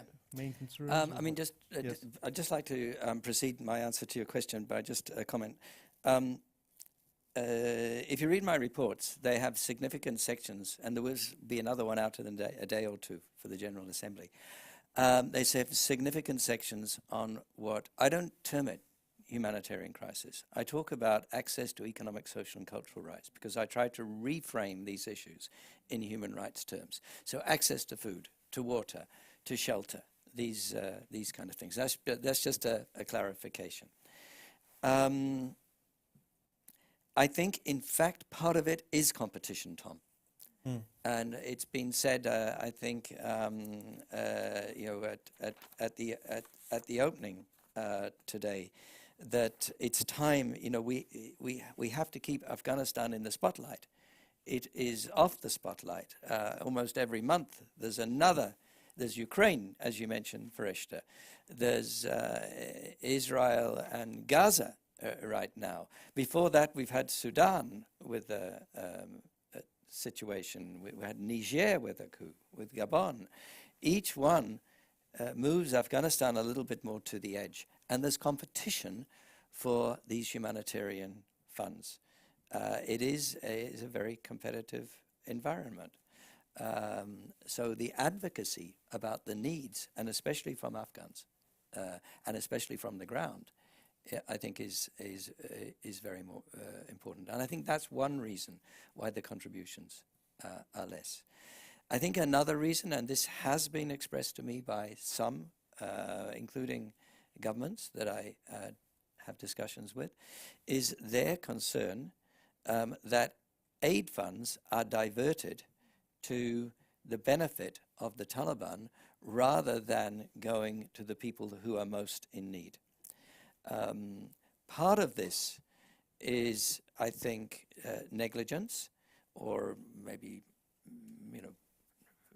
just not a human rights-based approach, not realizing that the people at the front of the queue should be those most in need. Women-headed households, for example, elderly people, people with disabilities who have more difficulty in accessing aid. Now, I do think the aid agencies are professional and understand that, but still we hear from Afghans that often the people most in need are not at the front of the queue. The second is a little more concerning, which is that aid might be diverted away from certain groups because of who they are or where they live or their ethnicity. And that's a big concern. So I think there is, and finally, and this is not last, but it's certainly not least, is that since the Taliban imposed this policy, first on NGOs, of not allowing women to work, with a few exceptions, like in health and education, and then followed it up by not allowing the UN to do the same, a number of countries who have maybe got feminist foreign policies or feminist approaches are saying, we will not provide aid unless it is delivered to women by women. And that, I think, is another reason for it to be cut. And I think that is a relevant debate within the humanitarian community. Can I just make a comment there that, I mean, it is because of the Taliban's policies that some of the countries are not funding the humanitarian aid crisis in Afghanistan, and either, I mean, some of the organizations right after that ban suspended or partially suspended the operation. So, and this is where I draw the line and hold the Taliban leadership responsible for the consequences. So they are responsible for the current humanitarian crisis in Afghanistan because they have made it very difficult and in some cases impossible for these organizations to be able to mitigate the crisis in Afghanistan. And also, Tom, can I add a comment? Of course. Unfortunately, in Afghanistan, last week we had an online meeting with our sisters in different provinces about the humanitarian aids and the humanitarian aids for the needs people. And they said the Taliban, they made a blacklist and they put the name of the former male and female police officers and some human rights defenders, the directors of women affairs, and some other civil society activists and the people that they are against the Taliban. They were against the Taliban in the previous government, so they have their blacklists, and they closed a lot of NGOs that they distribute the food stuff to the people. That they were faced with the economic poverty. So unfortunately, this is also one of the problems that we have on the ground in Afghanistan.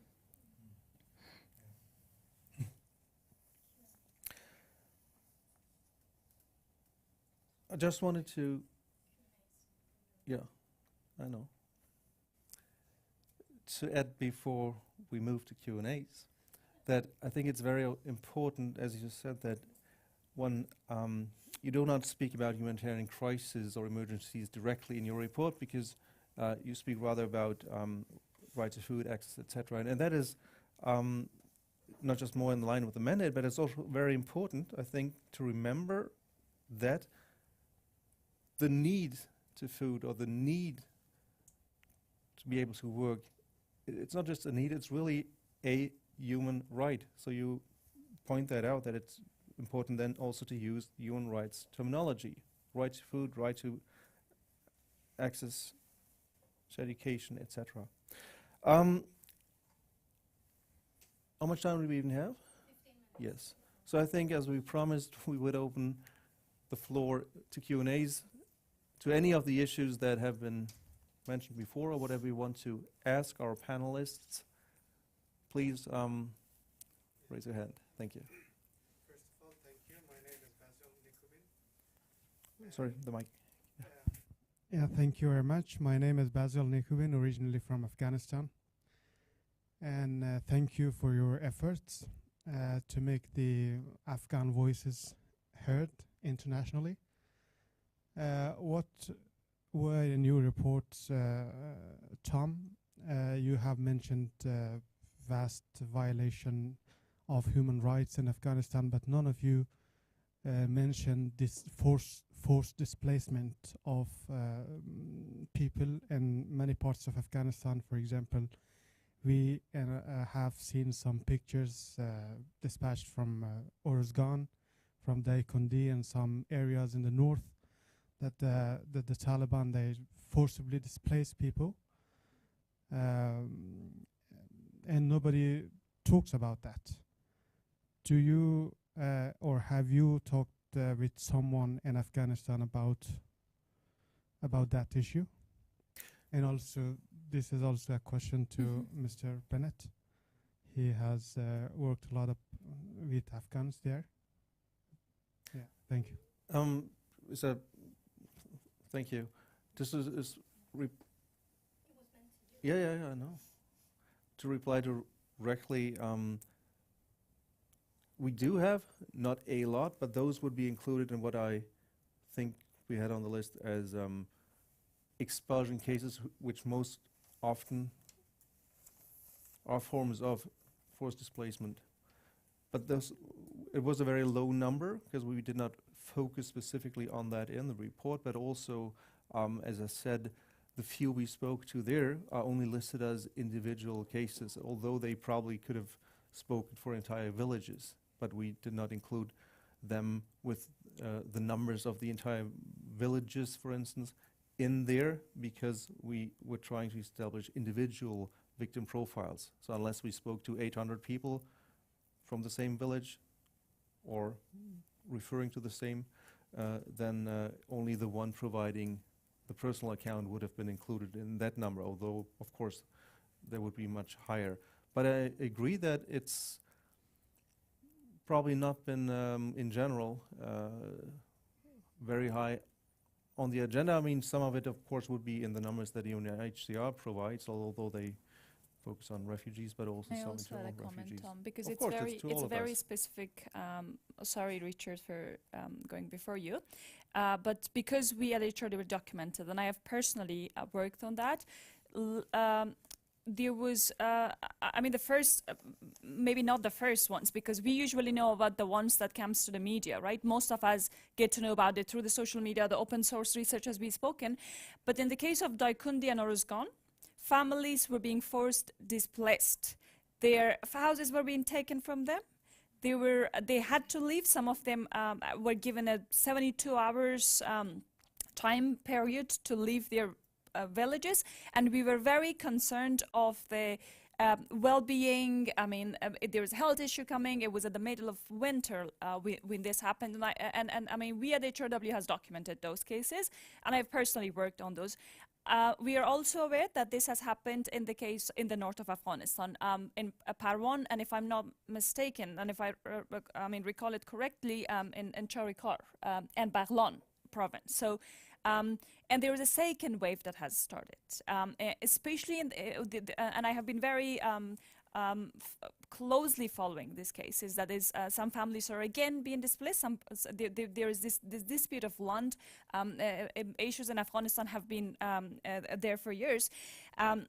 But I just wanted to add this comment that we are aware of those, and we have documented some of these issues, but it has also become so difficult to document violations in Afghanistan. I mean, I don't want to go into how we at HRW do the documentation, but we also have a digital lab that helps us to verify and geolocate pictures or videos that we get. So we have different tools that work with each other to help us to document, and this is something that we are following. Thank you. Maybe I'll pitch in as well. I am also documenting this very closely. To take the example I think you were referring to about Khas Uruzgan, which is a district in Uruzgan, and in other parts of Hazarajat and in the north. With regard to Khas Uruzgan, within a few days I did have contacts on the ground that we were interviewing. In addition to that, people from the area have produced their own reports, their own pictures. I've had meetings with them several times, including last week. It is somewhat complicated in that particular case. There is history. There's also a need to make a distinction between what are often longer-term Kuchi and others having land disputes, which have got more serious, and where there are allegations that the Taliban have taken the side of Kuchis. There have been the establishment of actually community, by the Taliban-run governors, of community councils. And I can't say too much about that, but I'm in touch with those and meeting with those. So what I was somewhat impressed with was that the people in those communities are wanting attention, but at the same time, they are really trying to solve those problems at the community level themselves, and wanting support for that. There's also issues in Fereshta mentioned Baghlan. I think there are other provinces in the north, Jozjan being one as well, where there have been displacements, and in this case, different groups. And there is a serious issue with forced displacement. There's also some claims that it's hard to know the degree to which this is Taliban policy versus the degree to which certain commanders are taking advantage of the situation. I mean, as many of you know, in Afghanistan, in many places in Afghanistan for decades, local commanders have more power than the local government officials. That hasn't changed. Still, you may have a Taliban district governor who has considerably less power than a local Taliban commander has, who may or may not be even living in that area. So it's a very, like with many things in Afghanistan, it's multi-layered and very complex, and important to dig down into the nuances and the detail to figure out, and also to be kind of solution orientated about it, starting from the community level.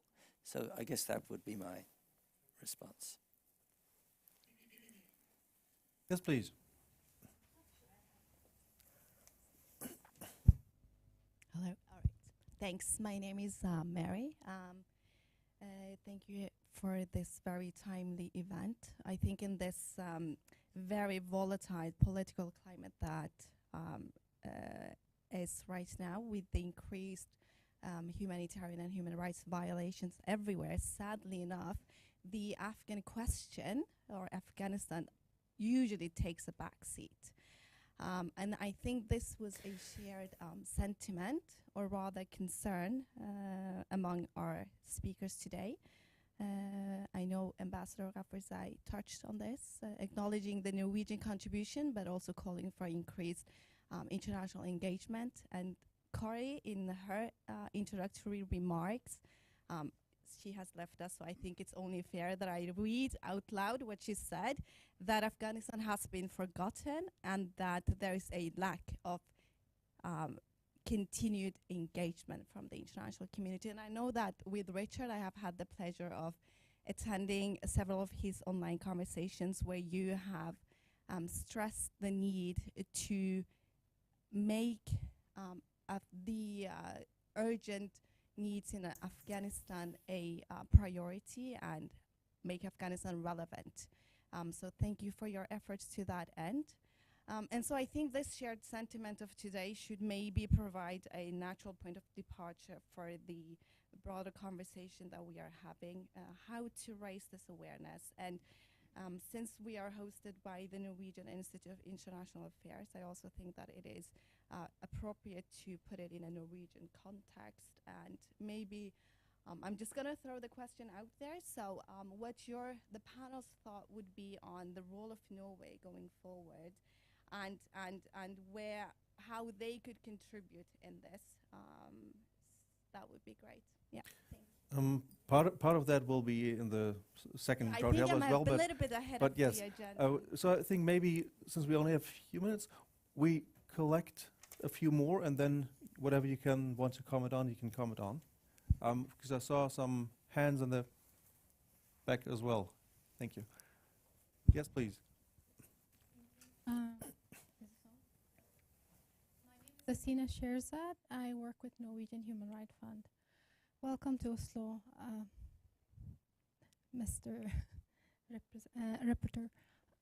Actually, I wanted to ask, because of the meetings I have had with humanitarian aid organization, my understanding has been that when you work with aid, you have more space to maneuver and even to engage with Taliban.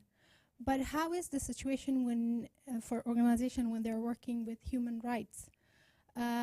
If you have any updates on that, because I haven't heard about it. Are they able to work? Are they active? Or is Taliban willing to kind of let them do their activities in Afghanistan? Thank you. Thank you. And yes, please. Yes, my name is Ahmed Yasser. I will start by thanking you all.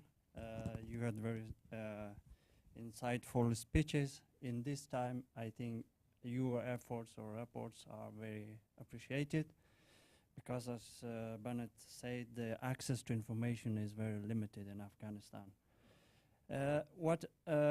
As many of you have said, human rights violation in Afghanistan, there are many and different types. So my question is, because at the same time, the US or the international society delivering cash deliveries weekly to the Taliban.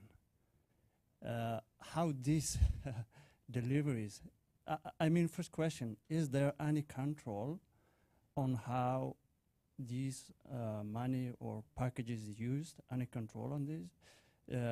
Do in somehow Taliban benefits from these deliveries? If they do, so then I think we are making them or enabling them to carry out their projects, as Nazifa said, building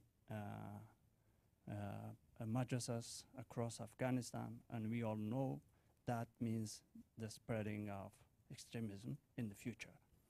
So if you could shed a little bit light on this, thank you. Thank you, and one probably last question for now here.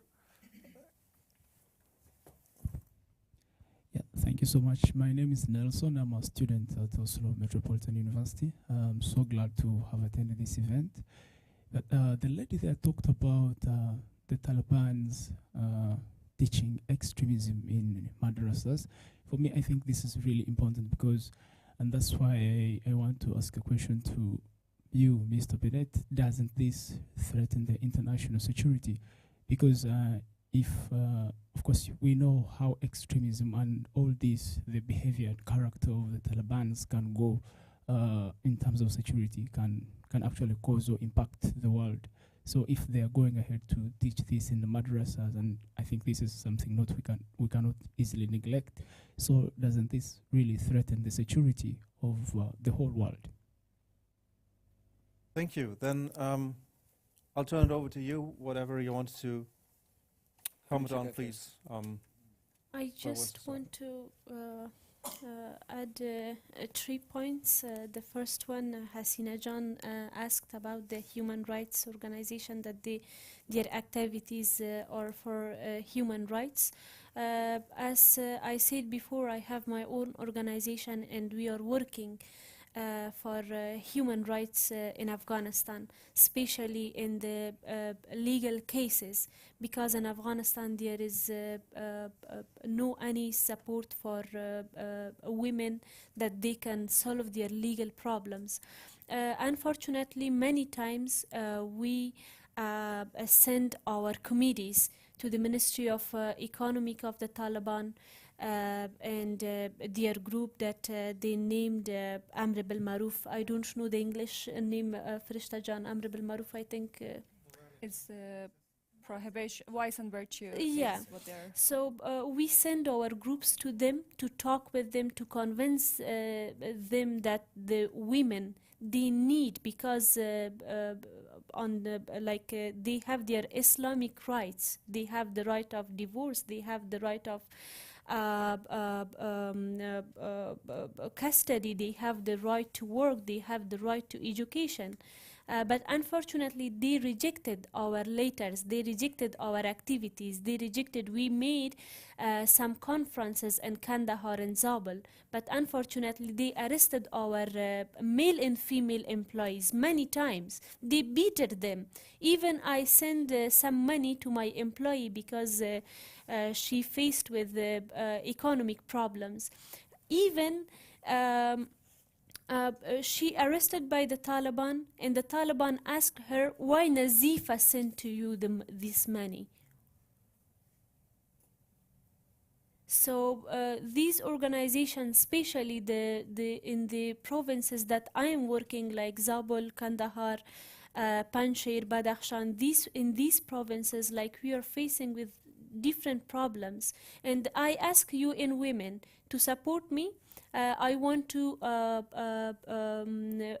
hold a conference for women in Kandahar province. I had the women, and they was agree with me to come and participate in this conference and to talk with the Taliban. But even the Taliban, they rejected this project and this conference. UN Women, they themselves, they rejected, because they said we cannot, this is the security problem for women, we cannot do something in this case. So in this case, like we faced in human rights organization that they are working, they are facing with many problems.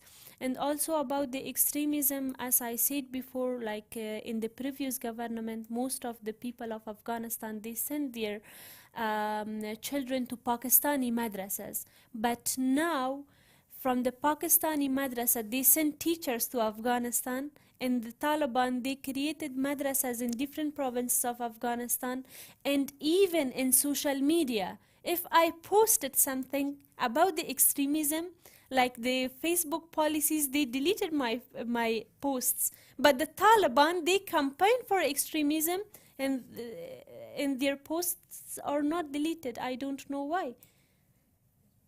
Even in European countries, here is some Taliban-minded people we have. Even Afghans, like freely, they can campaign for the Taliban, they can campaign for the extremism. And that's really danger, because the new generation here in Norway, in different countries, like it will affect to them as well. And about our brother, he talked about the problem that our people in Oruzgan and other provinces, they faced. Even our organization, we had 85 interviews with these people that they forced to leave their province. In Badakhshan, Panjshir, and Kunduz province. In these three provinces, and we are trying now to complete our report and send these reports to the relevant organizations, international organizations. Thank you. Thank you. Fereshta, some final words or replies? I think I won't comment. I mean, I have like gone through my call for action. I'm not an expert on the Norwegian foreign policy, but only one issue that we Richard briefly discussed at the beginning, but we didn't go through, is about the resettlement schemes that the countries have introduced, including Norway.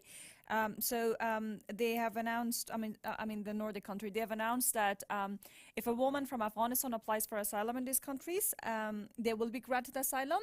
But one of the things that we need to also know is that there is no safe legal route pathway. They have not introduced any safe legal route for women to actually arrive to Denmark or Norway, and I don't and it doesn't really apply, because it would be very difficult for women to reach to Norway and other countries. So that would still remain a very important concern to make sure that those who are left behind, those who are in Afghanistan and are at risk, need to be resettled immediately.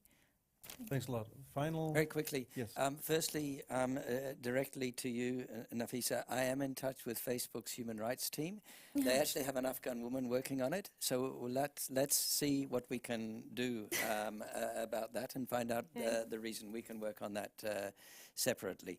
Then 3 questions. The one from Hasina Naway Human Rights Fund about supporting human rights projects. One of the questions an interesting question I sometimes asked about my reports is, what do I not put in my reports? And I'm not going to be able to say in this, because it's being recorded, what I don't put in my reports. But I could tell you off the record that about some projects that do continue despite the restrictions. Yeah, we have a meeting tomorrow. On the question of the $40 million every 2 weeks, I think it is, this comes up a lot. I'm not involved with this at all, and I want to say that I'm called an independent expert for the UN, but I don't represent any of the UN programs. I'm even able to critique the UN programs if I want to. I don't implement any programs, but those who implement the programs have explained that these funds are what funds the humanitarian. So when we see maybe they're going to run out of the 40 million a week soon because there aren't enough donations. But these donations go into the country. It is, in my view, surreal that it's still continuing, that it's actually cash that is going in, and it's because the banking system is not working. It pays for the humanitarian operations, for the staff, and so on, including for the Norwegian NGOs that are involved in Afghanistan. Now, whether this leaks more, I don't know, but I do agree that there needs to be more transparency about the financial management of that funding. So that's all I'll say on that one. And then the last point, a little bit, I think we'll come to this more later, on Norwegian policy. But it's, you know, most countries don't act in their foreign policy and out of compassion, right? If we were acting out of compassion, then the story of Afghans would attract a lot more attention and a lot more support. The reality is, in global international politics, countries act from their self-interest, their national self-interest, right? And that's why when you talk, I think you were getting at the point, and you too, Nafisa, that the long-term extremism through madrasa education might come and roost in Norway and other countries sometime in the future. It's appealing to national self-interest that there could be a future increase in terrorism. It's sad that it's necessary to revert to those kinds of arguments, even if they're true, because it should be enough to say human rights are being violated, women's rights are being violated, to trigger the reaction. But it's the reality is often it's not sufficient, and you need to add security, immigration, these kinds of hot political potatoes that are important to voters in Western countries. So I'm being very frank about that, and maybe we can have more of that discussion later. Thank you. Thank you very much, Richard. Thank you very much, Fereshta and Nazifa. And let's finish it off. And we'll continue in a few minutes. So if those of you want some coffee and I think other refreshments, please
Da kan jeg snakke, så går det fint, det.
Yes, okay.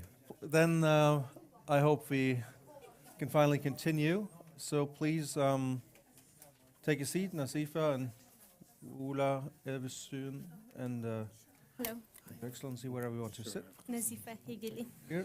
Okay.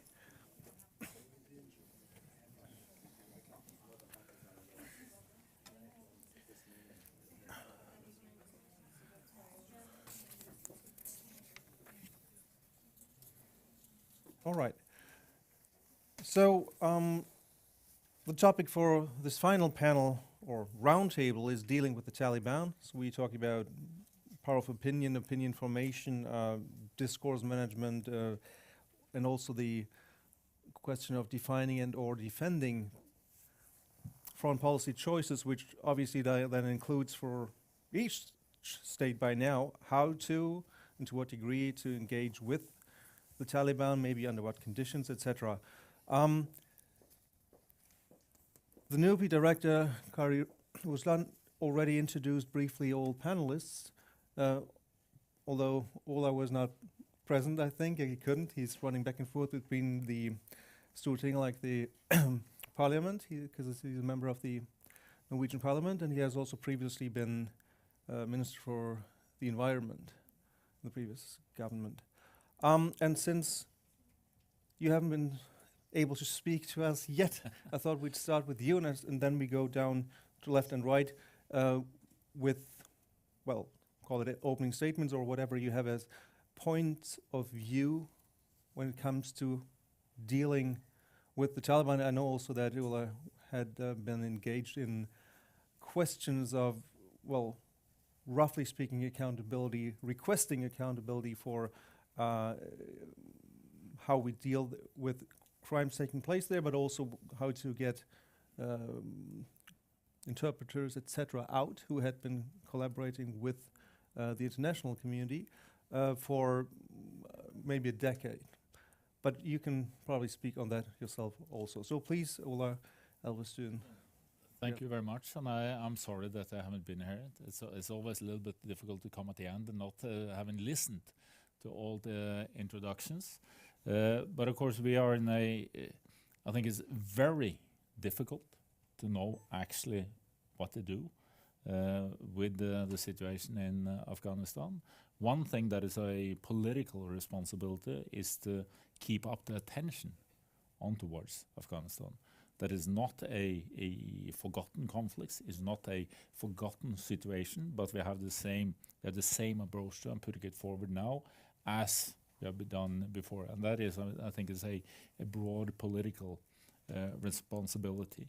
And that means also how the daily, I mean, now you have the disasters with the 2 earthquakes that's happened there. You have the situation where there's an increased situation where attacks from groups in Afghanistan onto Pakistan is happening to a larger degree, also with terrorism there. And then the expulsions of 1 million Afghans from Pakistan. I mean, it is moving, the same as the repression is always there. And it's then how for us to deal with it is difficult. And of course, first of all, if I say something, I think after 9/11, I think it was the only thing you could do, actually, to also for Norway to be involved in the international actions in Afghanistan. It was not possible to accept the Taliban to be there, and also with the Al Qaeda that was there. So I've always supported that Norwegian forces also should be part of NATO, also in Afghanistan. But I think that how we have what we have done whilst we've been there has not been good enough. I think the coordination between civilian and military engagements has not been strong enough through all those years, and it's been that for many countries, but also from the Norwegian part. And back in 2013, when I got elected into parliament, I put forward a proposal that ended up getting a majority also so that we got a white paper going through the Norwegian engagements up until ISAF ended, and then you have the resolute support mission coming afterwards. And I think also now, I will propose in Parliament that we should have a new evaluation from 2013 up until that disastrous running away, as I think the West comes in. And there too, that is how we were engaged with the military, but also the civilian support, and how that was not coordinated at all. But also, and here comes the clue, to question the Norwegian foreign ministry's first approach onto the Taliban back in 2004, 2003, 2004, where Norwegian foreign ministry opened the door before the Americans, before anyone else knew about it, and started to have this dialogue and started a process to get to some kind of peace agreement or movement. And I think we should really look at it. I think it was a huge mistake, and especially when and then what has the Norwegian role been when you end up in a situation where this opening up ended up where the president of the US with Donald Trump, and it is not a peace agreement, it's a surrender. And he got an open door where he could leave. And then Joe Biden finally left. A huge mistake, I think. I think really we should have stayed, and stayed, even though how difficult it was. It was still the right to stay, and then work with the millions and millions of Afghans that were putting their whole life into to making a not a perfect democratic way, but in that approach. And that is where we should have been. And it could not have been worse than it is today. And then for our government, when you had that disastrous running away in the fall of 2021, as early as January in 22, we had that the private plane flying to Norway with the leadership of Taliban. It is as wrong a signal as is possible to give, because that was to open up the possibility to be treated like any other government. And also what we have done both in May in 22 and also this year, we had the Taliban also leadership been part of the Oslo Peace Forum that has been here. Ironically, at the same time as we here in Oslo had the largest human rights conference in the world, the Oslo Freedom Forum, which is a very good conference. But having there, it's the same thing. It is dialogue as an ideology in a way, and I'm not against dialogue, but it has to have a purpose, and not to talk to anyone at any time, all the time, just in some hope for something to happen. Because I will end now. In Norway, we have a Norwegian professor. He's passed away now, but he was a international expert on Pashtun, Fredrik Barth. And I read his small book back in 2007 to 2008 when he wrote about also the engagements in Pakistan, and he gave one advice, and that was one advice is to said, never negotiate with Taliban leadership, because they will never change. And I think that's an approach now too, that they will become more moderate. It's just, I don't see it at all. And he said, but on the other hand, at the local level, you should negotiate with everyone. And that is something I am not an expert on Afghanistan, but it's really how can we be engaged also on a local level, having a humanitarian approach, trying to achieve something, but without giving the legitimacy to the leadership that I don't think will change at all. And it's a mistake to just go that dialogue way that Norwegian government also has done. Thank you very much, Oda. That also points to what in part was taken up in the first panel, that we need to be more, perhaps even more aware of how images, pictures taken will be used and perceived, not necessarily here or in the West, but in Afghanistan and exploited by the leadership. Probably we should move to you, Ambassador. Thank you. I think let me start off by saying that we're now officially 2 years and 2 months since the Taliban's takeover. I think it's time for us to really reflect and look back on what we've been able to achieve in the context of not just dialogue with the Taliban, but also international community's focus and engagement on Afghanistan, be it on the humanitarian situation, be it on the human rights situation, or be it on the start of a political process, which, as I mentioned earlier, unfortunately, there hasn't been enough focus on that issue until now. There has been engagement, of course. I think experience has shown that there was enormous amount of compromise and flexibility, first and foremost by the people of Afghanistan, waiting to see how the Taliban would respond, but also enormous compromise and flexibility by the international community to see how the Taliban would respond. I think now, 2 years and 2 months on, the situation really speaks for itself.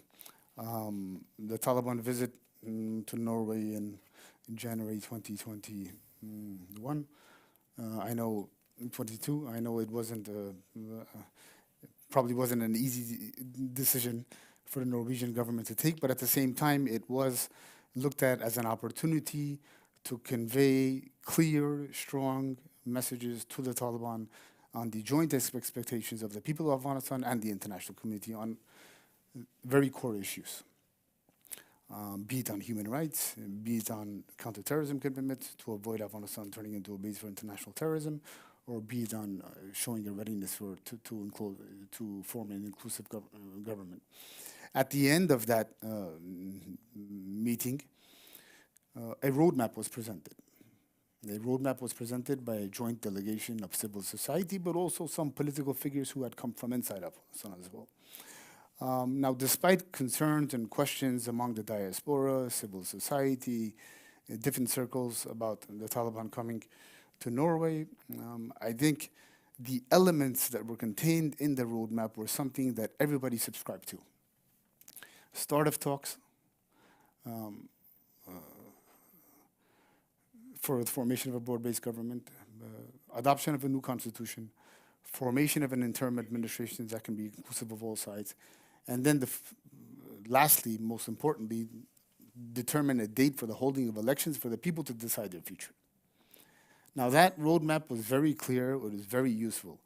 But then again, the question is, what was the response? Now, I apologize if I don't recall correctly, but the decision to close schools for girls beyond 6th grade, it may have been after that visit or just before that visit. I'm not sure. I'll have to look into that. It was after that. So I think that speaks to the readiness or the willingness of the Taliban to respond to the joint demands. And I think now, 2 years and 2 months on, we have to look at the past. I still think that the absolute majority of the international community still believes that there has to be engagement with the Taliban. But it's absolutely critical to have adjustments in the nature of that engagement, as I mentioned earlier. What can be done and how that can be done to make sure that you have a response by the Taliban. I think one of the first messages that has to be conveyed in the dialogue is to maintain focus on human rights, to maintain focus on the humanitarian situation, but in addition to that, stress the need for the start of a political process to form a board-based inclusive government. I think on that third issue, unfortunately, there hasn't been enough international emphasis and focus. And I always refer to that as the core issue to the conflict in Afghanistan. And I still refer to it as a conflict, not just a crisis. Because as Special Rapporteur mentioned,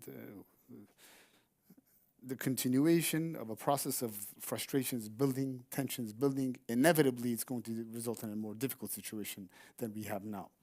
So I think the situation should be seen in that context. I'll leave it there for now. Thank you very much. Then I'll hand the floor to Nasifa. Thank you so much, Tom, and thank you so much, all of you, to hear from me again. I want to share my own experience because I had participated in the Oslo talks with the Taliban and many meetings with them in Islamabad and online meetings with the representatives of different countries. We negotiated with them, we talked with them. I'm a human rights defender and I'm the leader of thousands youths in Afghanistan. We have our own group and networks in Afghanistan. I have the responsibility for my country, for my nation, for my colleagues that they are still in Afghanistan. And I have to knock every door. Like my participation does not mean that I agree with the Taliban and I confirm them because they killed my father. They made suicide attack on me 3 times. They made suicide attack on my mother more than 5 times. I'm not agree with them. I don't want to confirm them. But my participation was just like I had hopes that I participated with them. I'm also a religious scholar. And I think that even Nazifa, go and talk with them. Why? What's the guilty of the people of Afghanistan? Why you are doing these crimes in Afghanistan? Now you came to Afghanistan and the power surrendered to your group. We know in the past 20 years the Taliban couldn't came to Afghanistan and took the power just in one day, just in 1 hour. How is it possible?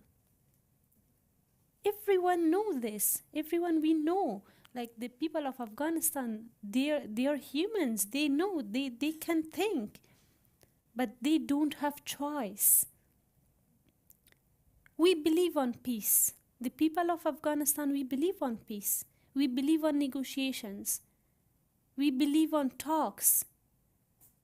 We are Muslims, and in Islam, the rules that we can talk with each other and solve our problems. I cannot say like the Norwegian government, why they made these talks in Oslo, why they send the private plane to the Taliban. It's okay. Every government, they think about their own benefits, about their nations, about they think about their political relationship. It's okay. No problem for us because the problem is in our country and this is our responsibility to solve our problems. But as Richard said, which type of negotiations? In Oslo talks, like we had only, every participant, we had only 5 minutes to speak. In 5 minutes, I had a lot of things, I had a lot of problems, I had a lot of solutions. I expected that after the negotiation, we were able to make a platform for Afghanistan, a solution for Afghanistan. In the other thing, we had separate meeting with the representatives of different countries, and the Taliban, they had separately meeting with them. Why? I'm Afghan. I have the right to know what you're talking about. You're talking about my country, you're talking about my problem, you're talking about my nation, but I'm not aware. I'm just a symbolic person there. So that was my very bad experience in the Oslo talks. But now also, we are in contact with our young people in Afghanistan, with our different tribal elders, with our educated male and female religious scholars, like not with the scholars that the Talibani minded, they have Talibani minded. We have educated male and female religious scholars in Afghanistan. And we talked with them, and this also, they are agree. They are ready to talk with the Taliban, to talk with everyone. But the international community in the powerful countries, including Norway, that they want to make engagement with the Taliban and make the talks and negotiations, they should clear the definition of the Taliban first.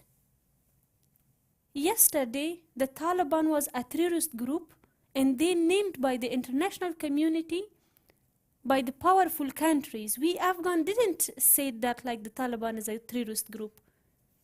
There were the powerful countries, they said Taliban are a terrorist group.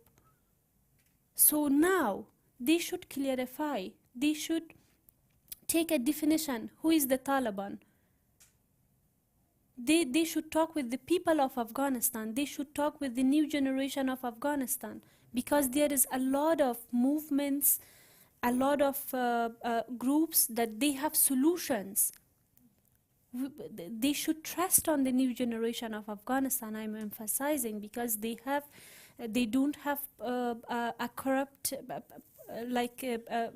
past. They have solutions, they have ideas, they have mechanisms, they have policies, they believe on human rights, they believe on international policies, they believe on international mechanisms. The powerful countries can trust on them. They can make a very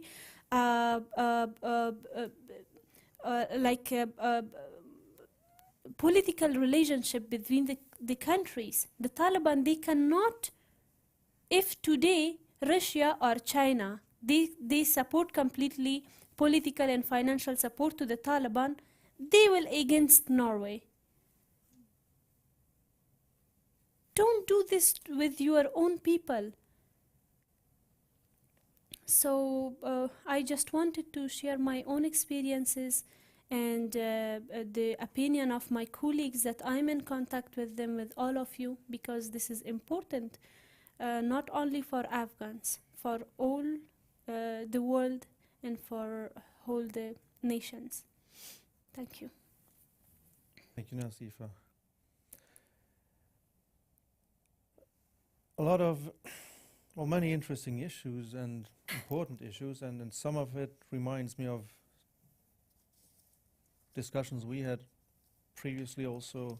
I think Richard Bennett and others mentioned that, but those are your words, reflecting impressions you got from many others, that a lot of states, and probably also Norway, seem to have a still rather muddy Afghanistan policy. And as you, Nasif, also said, you need to define what you think of, or how you define moving forward with the Taliban, and that means also you need to know, is it this group, is it that group, is it a terrorist group, do you engage with them anyways, regardless, and what do you expect of them? And we mentioned, or Ambassador also mentioned, that one of the many points in, say, the roadmap, inclusive government, has not really been delivered at all.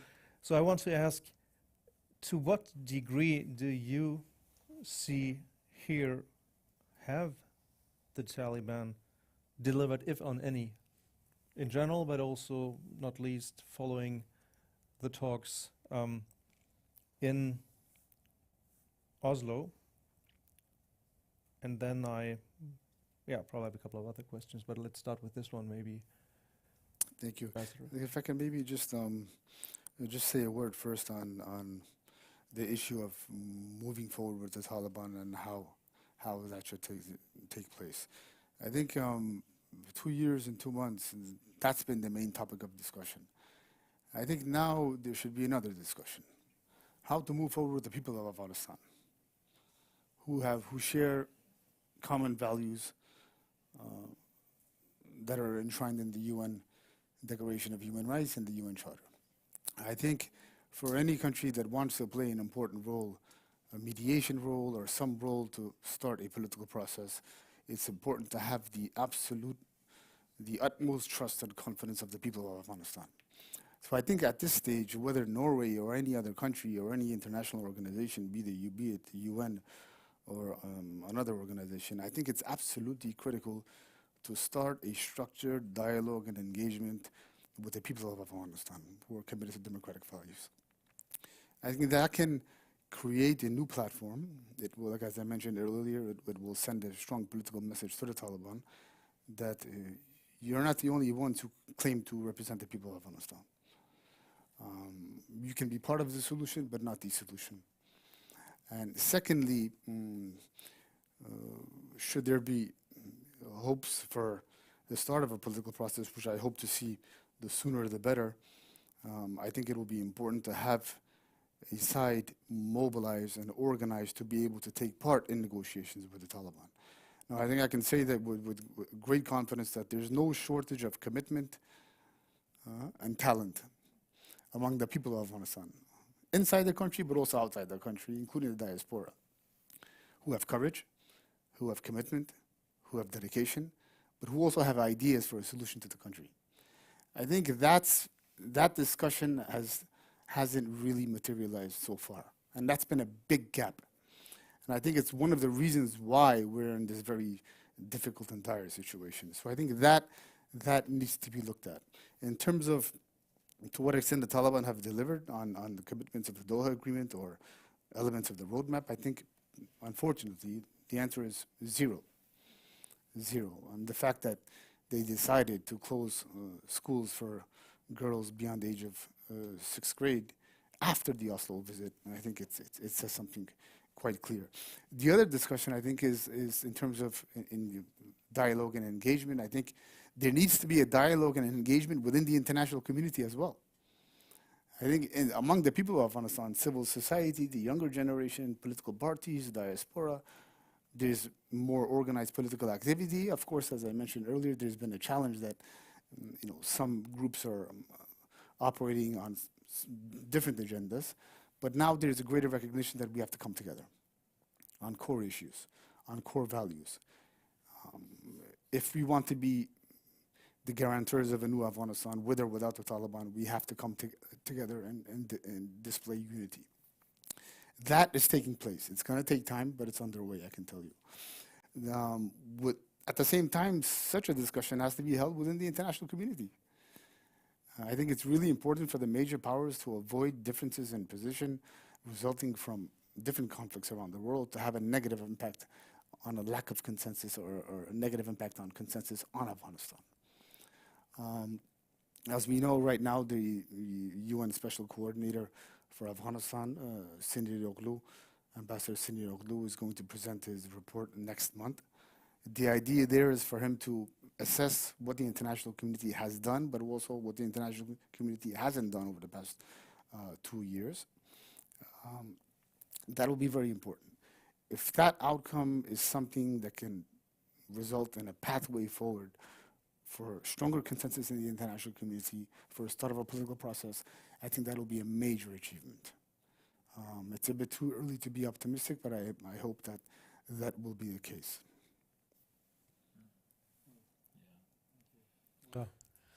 Well, we should not recognize the Taliban at anything.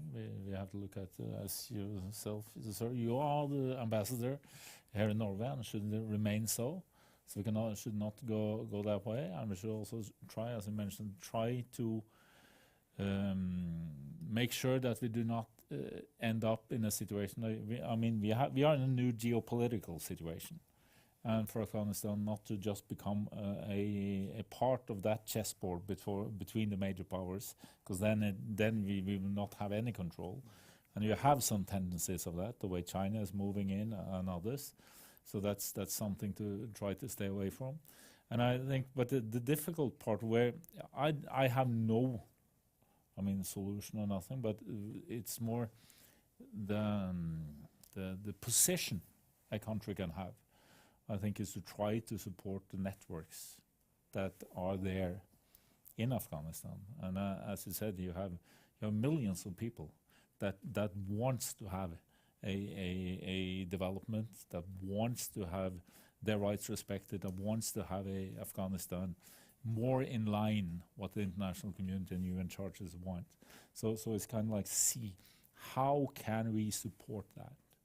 Of course that's difficult, and using the diaspora, using the networks that we can, and make that, and how long it takes is impossible to say, but it can at least build something that can be used over time. But I think it is too early. I do not believe in that dialogue with the Taliban yet. It is more that I think they benefit more from, and because they have to be challenged, and if you have a roadmap, they have to be challenged onto that, and the movement onto that. And of course, Norway, as other countries, has to remember the individuals in Afghanistan, also the ones that are still in a very difficult situation, because they have also been cooperating with us and others, so we have to also look after those that need to have their rights and have their possibilities also to come here when that is necessary. Yeah, please. Thank you so much. I think, according to the time, I know the Taliban, like, we cannot change them. We cannot change their minds, and we cannot, our negotiation, maybe we cannot take the positive result in 1 year or 2 years or maybe in 5 years. But for now, we ask the international community and the powerful countries, including Norway, to support the accountability mechanism in Afghanistan, to make the Taliban accountable at least, and they should talk, and they should work with the new generation of Afghanistan that they are in exile, and through them they can make their connection with the people that they are inside Afghanistan. They should talk with them. They can work on a plan maybe for the 10 or 15 years. And then maybe we can talk with the Taliban, we can negotiate with the Taliban. But now I think we cannot take urgently like an action, and we cannot like get a positive result from the negotiation with the Taliban. Or the Taliban also, they divided on 2 or 3 groups. They are not only one group. They divided. They have problems between themselves as well. So the Norwegian government, that they are in the powerful countries, they should find the problems between the Taliban, because most of them, they don't have common goals and ideas. They don't have common decisions.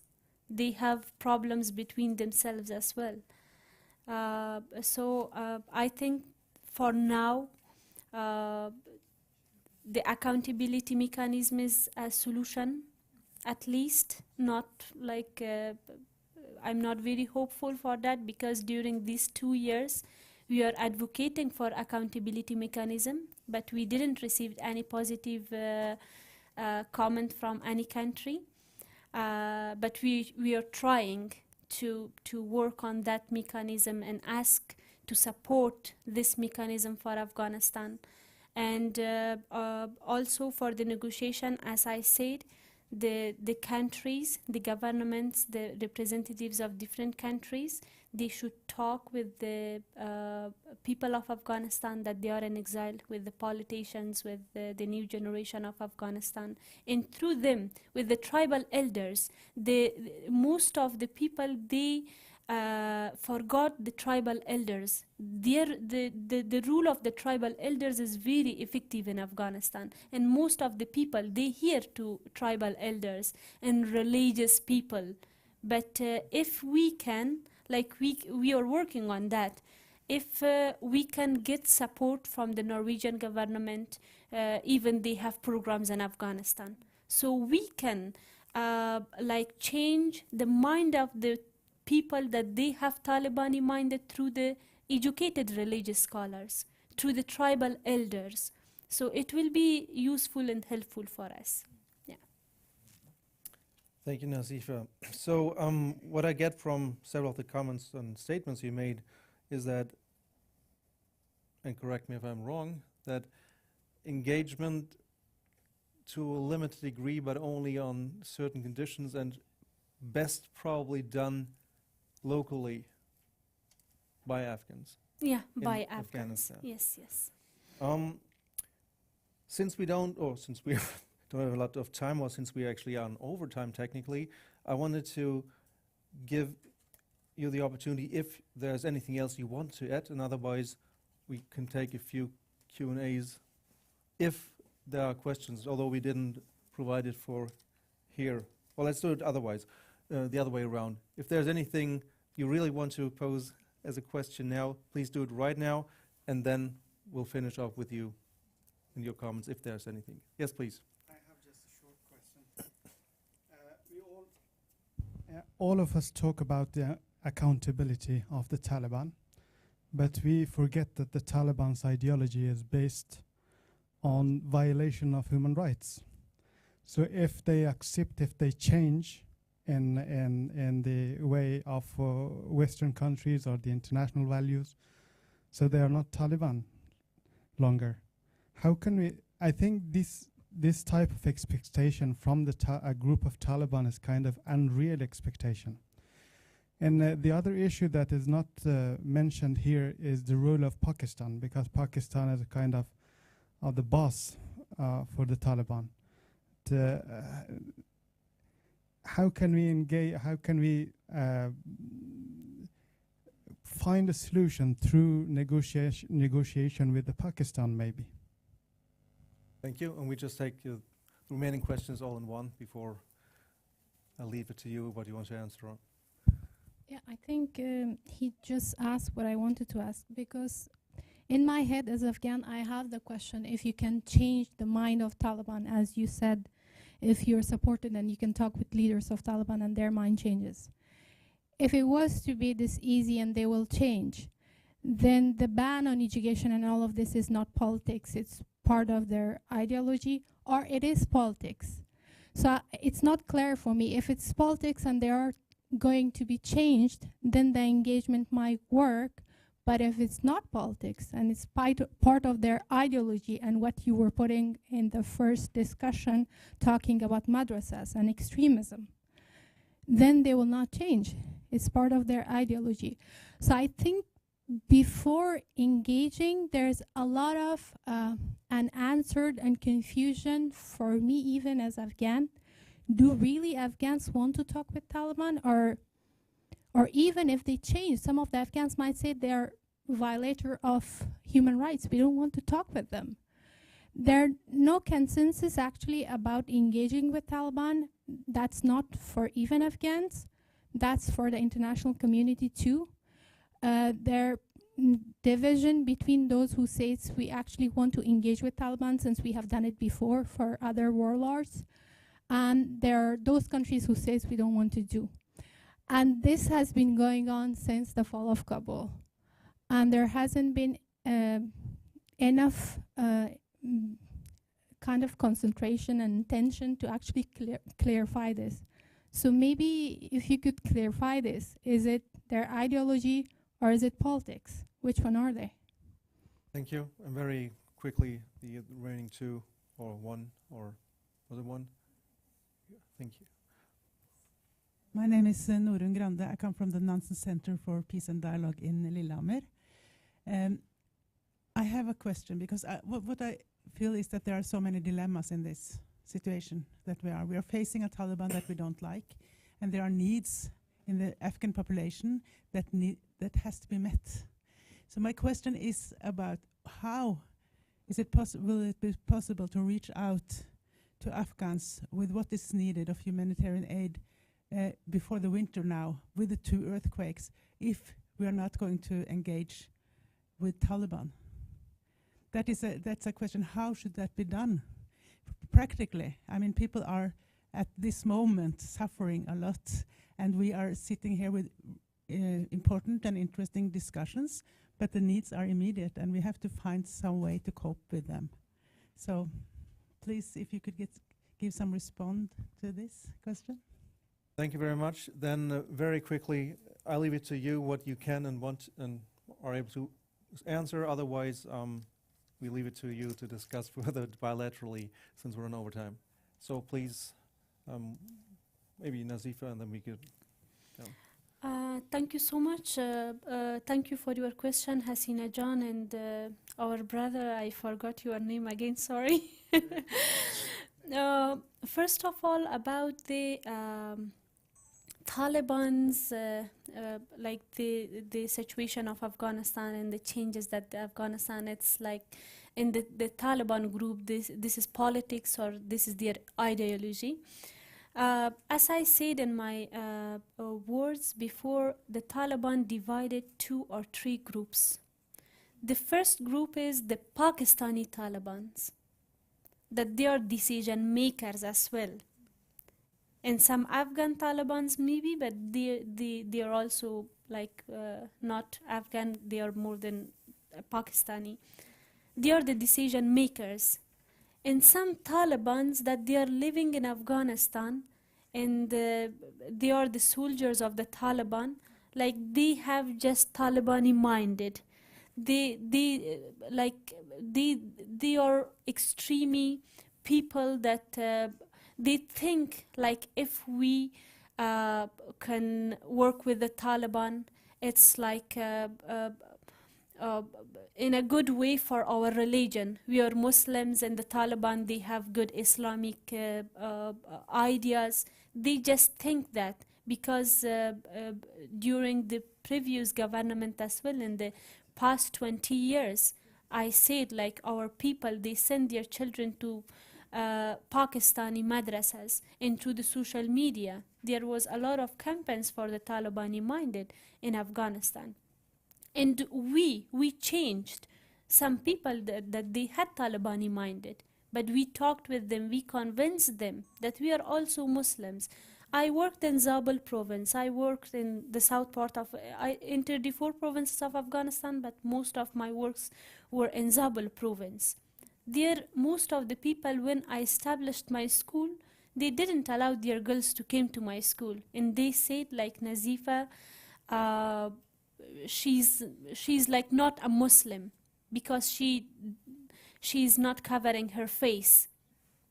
I gone to their homes and I said I'm a Muslim. Why you are thinking like that? And they said like our mullah said like this. In the Taliban right now, most of the people that they have Talibani minded, we can talk with them at least. And this is maybe one of the options. We can at least try because we don't have choice. During these 2 years, we tried many times. But I accept that politically right now we cannot change them. We cannot change them. And about the Pakistan, like Pakistan, ISI, they created Taliban and they sent Taliban to Afghanistan. So I don't have any idea for them because I don't believe on them. I cannot trust on Pakistan.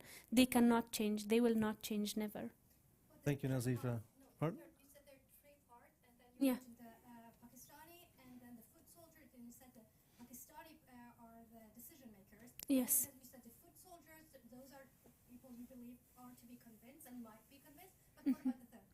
The third group, like this is between the Taliban, like most of the Taliban, they believe they are Afghan Talibans and they believe like they can stay in Afghanistan and the girls, they have the right to education, the female, they have the right to work, but the decision makers, they just play their games and they said and they campaign for that the women's, they don't have the right of education in Islam. Some ministers, you heard about their statements. They said like education is mubah in Islam. We know that like education is not mubah in Islam, it is farz chimigan. Yeah, so that's the third part, that they have problems between themselves. Well, thank you very much. We had generous time received to use here at NUPI, but we're pretty much running out. So please come to your final. First of all, remarks. there's an election in Pakistan also now, so we should also engage with Pakistan also, just also because of the to support a democratic development also in Pakistan. And I think they also, after having a responsibility for the Taliban to gaining the power in Afghanistan, they see that this also is pushing the other way. Now you have terrorist actions also in Pakistan to a larger degree, but we will have to see how we can do it. But on the Taliban leadership today, I think we have to. I mean, you have to put pressure on them if it's for humanitarian relief, etc. But I think it's to have pressure. I don't believe in that.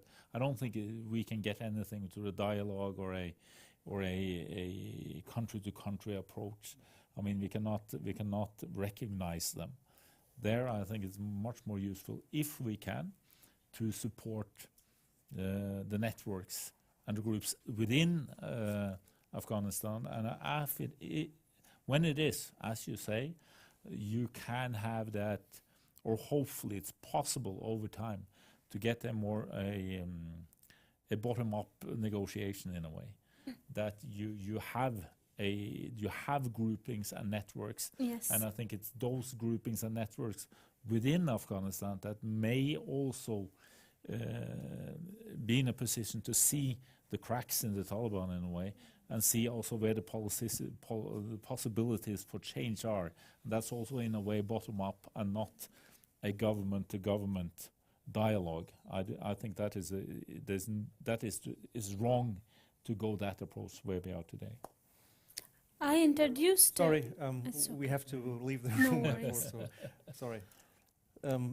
Final remarks on your side. Just with a question on Pakistan. I think in the past 2 years and 2 months, I think it's obvious that we've seen developments evolve in a way that the situation in Pakistan has become more difficult, politically, but also non-politically, including from the security standpoint. Of course, Pakistan's role is critical for all the obvious reasons. It has been, and it will remain important. I think if there is going to be any change in Pakistan's position, it most likely will be within the framework of a broader international consensus on what has to happen on Afghanistan moving forward. So I think it's time for Pakistan and others to start considering new approaches for a solution to the crisis in Afghanistan. And the last point I want to make is that based on the experience of the past, I can say with full confidence that there have been lessons learned for us in Afghanistan. And with the collapse, we don't want to place the entire blame on the international community for withdrawal in itself. No, we had internal flaws. We have to acknowledge those internal flaws. I think had we been in a better position to have a real commitment to national unity and internal stability, perhaps things would not have transpired the way they did. But this is what we're focused on now. And there's an enormous amount of courage, talent, commitment among the younger generation, diaspora, different political actors inside Afghanistan, outside Afghanistan. And we're fully committed and we're confident. Well, with that, I want to say thank you very much, everyone, for very important contributions. And obviously, there's a lot to talk about, so I hope the fruitful discussions may also continue beyond today. So thanks a lot, and thank you, NUPI.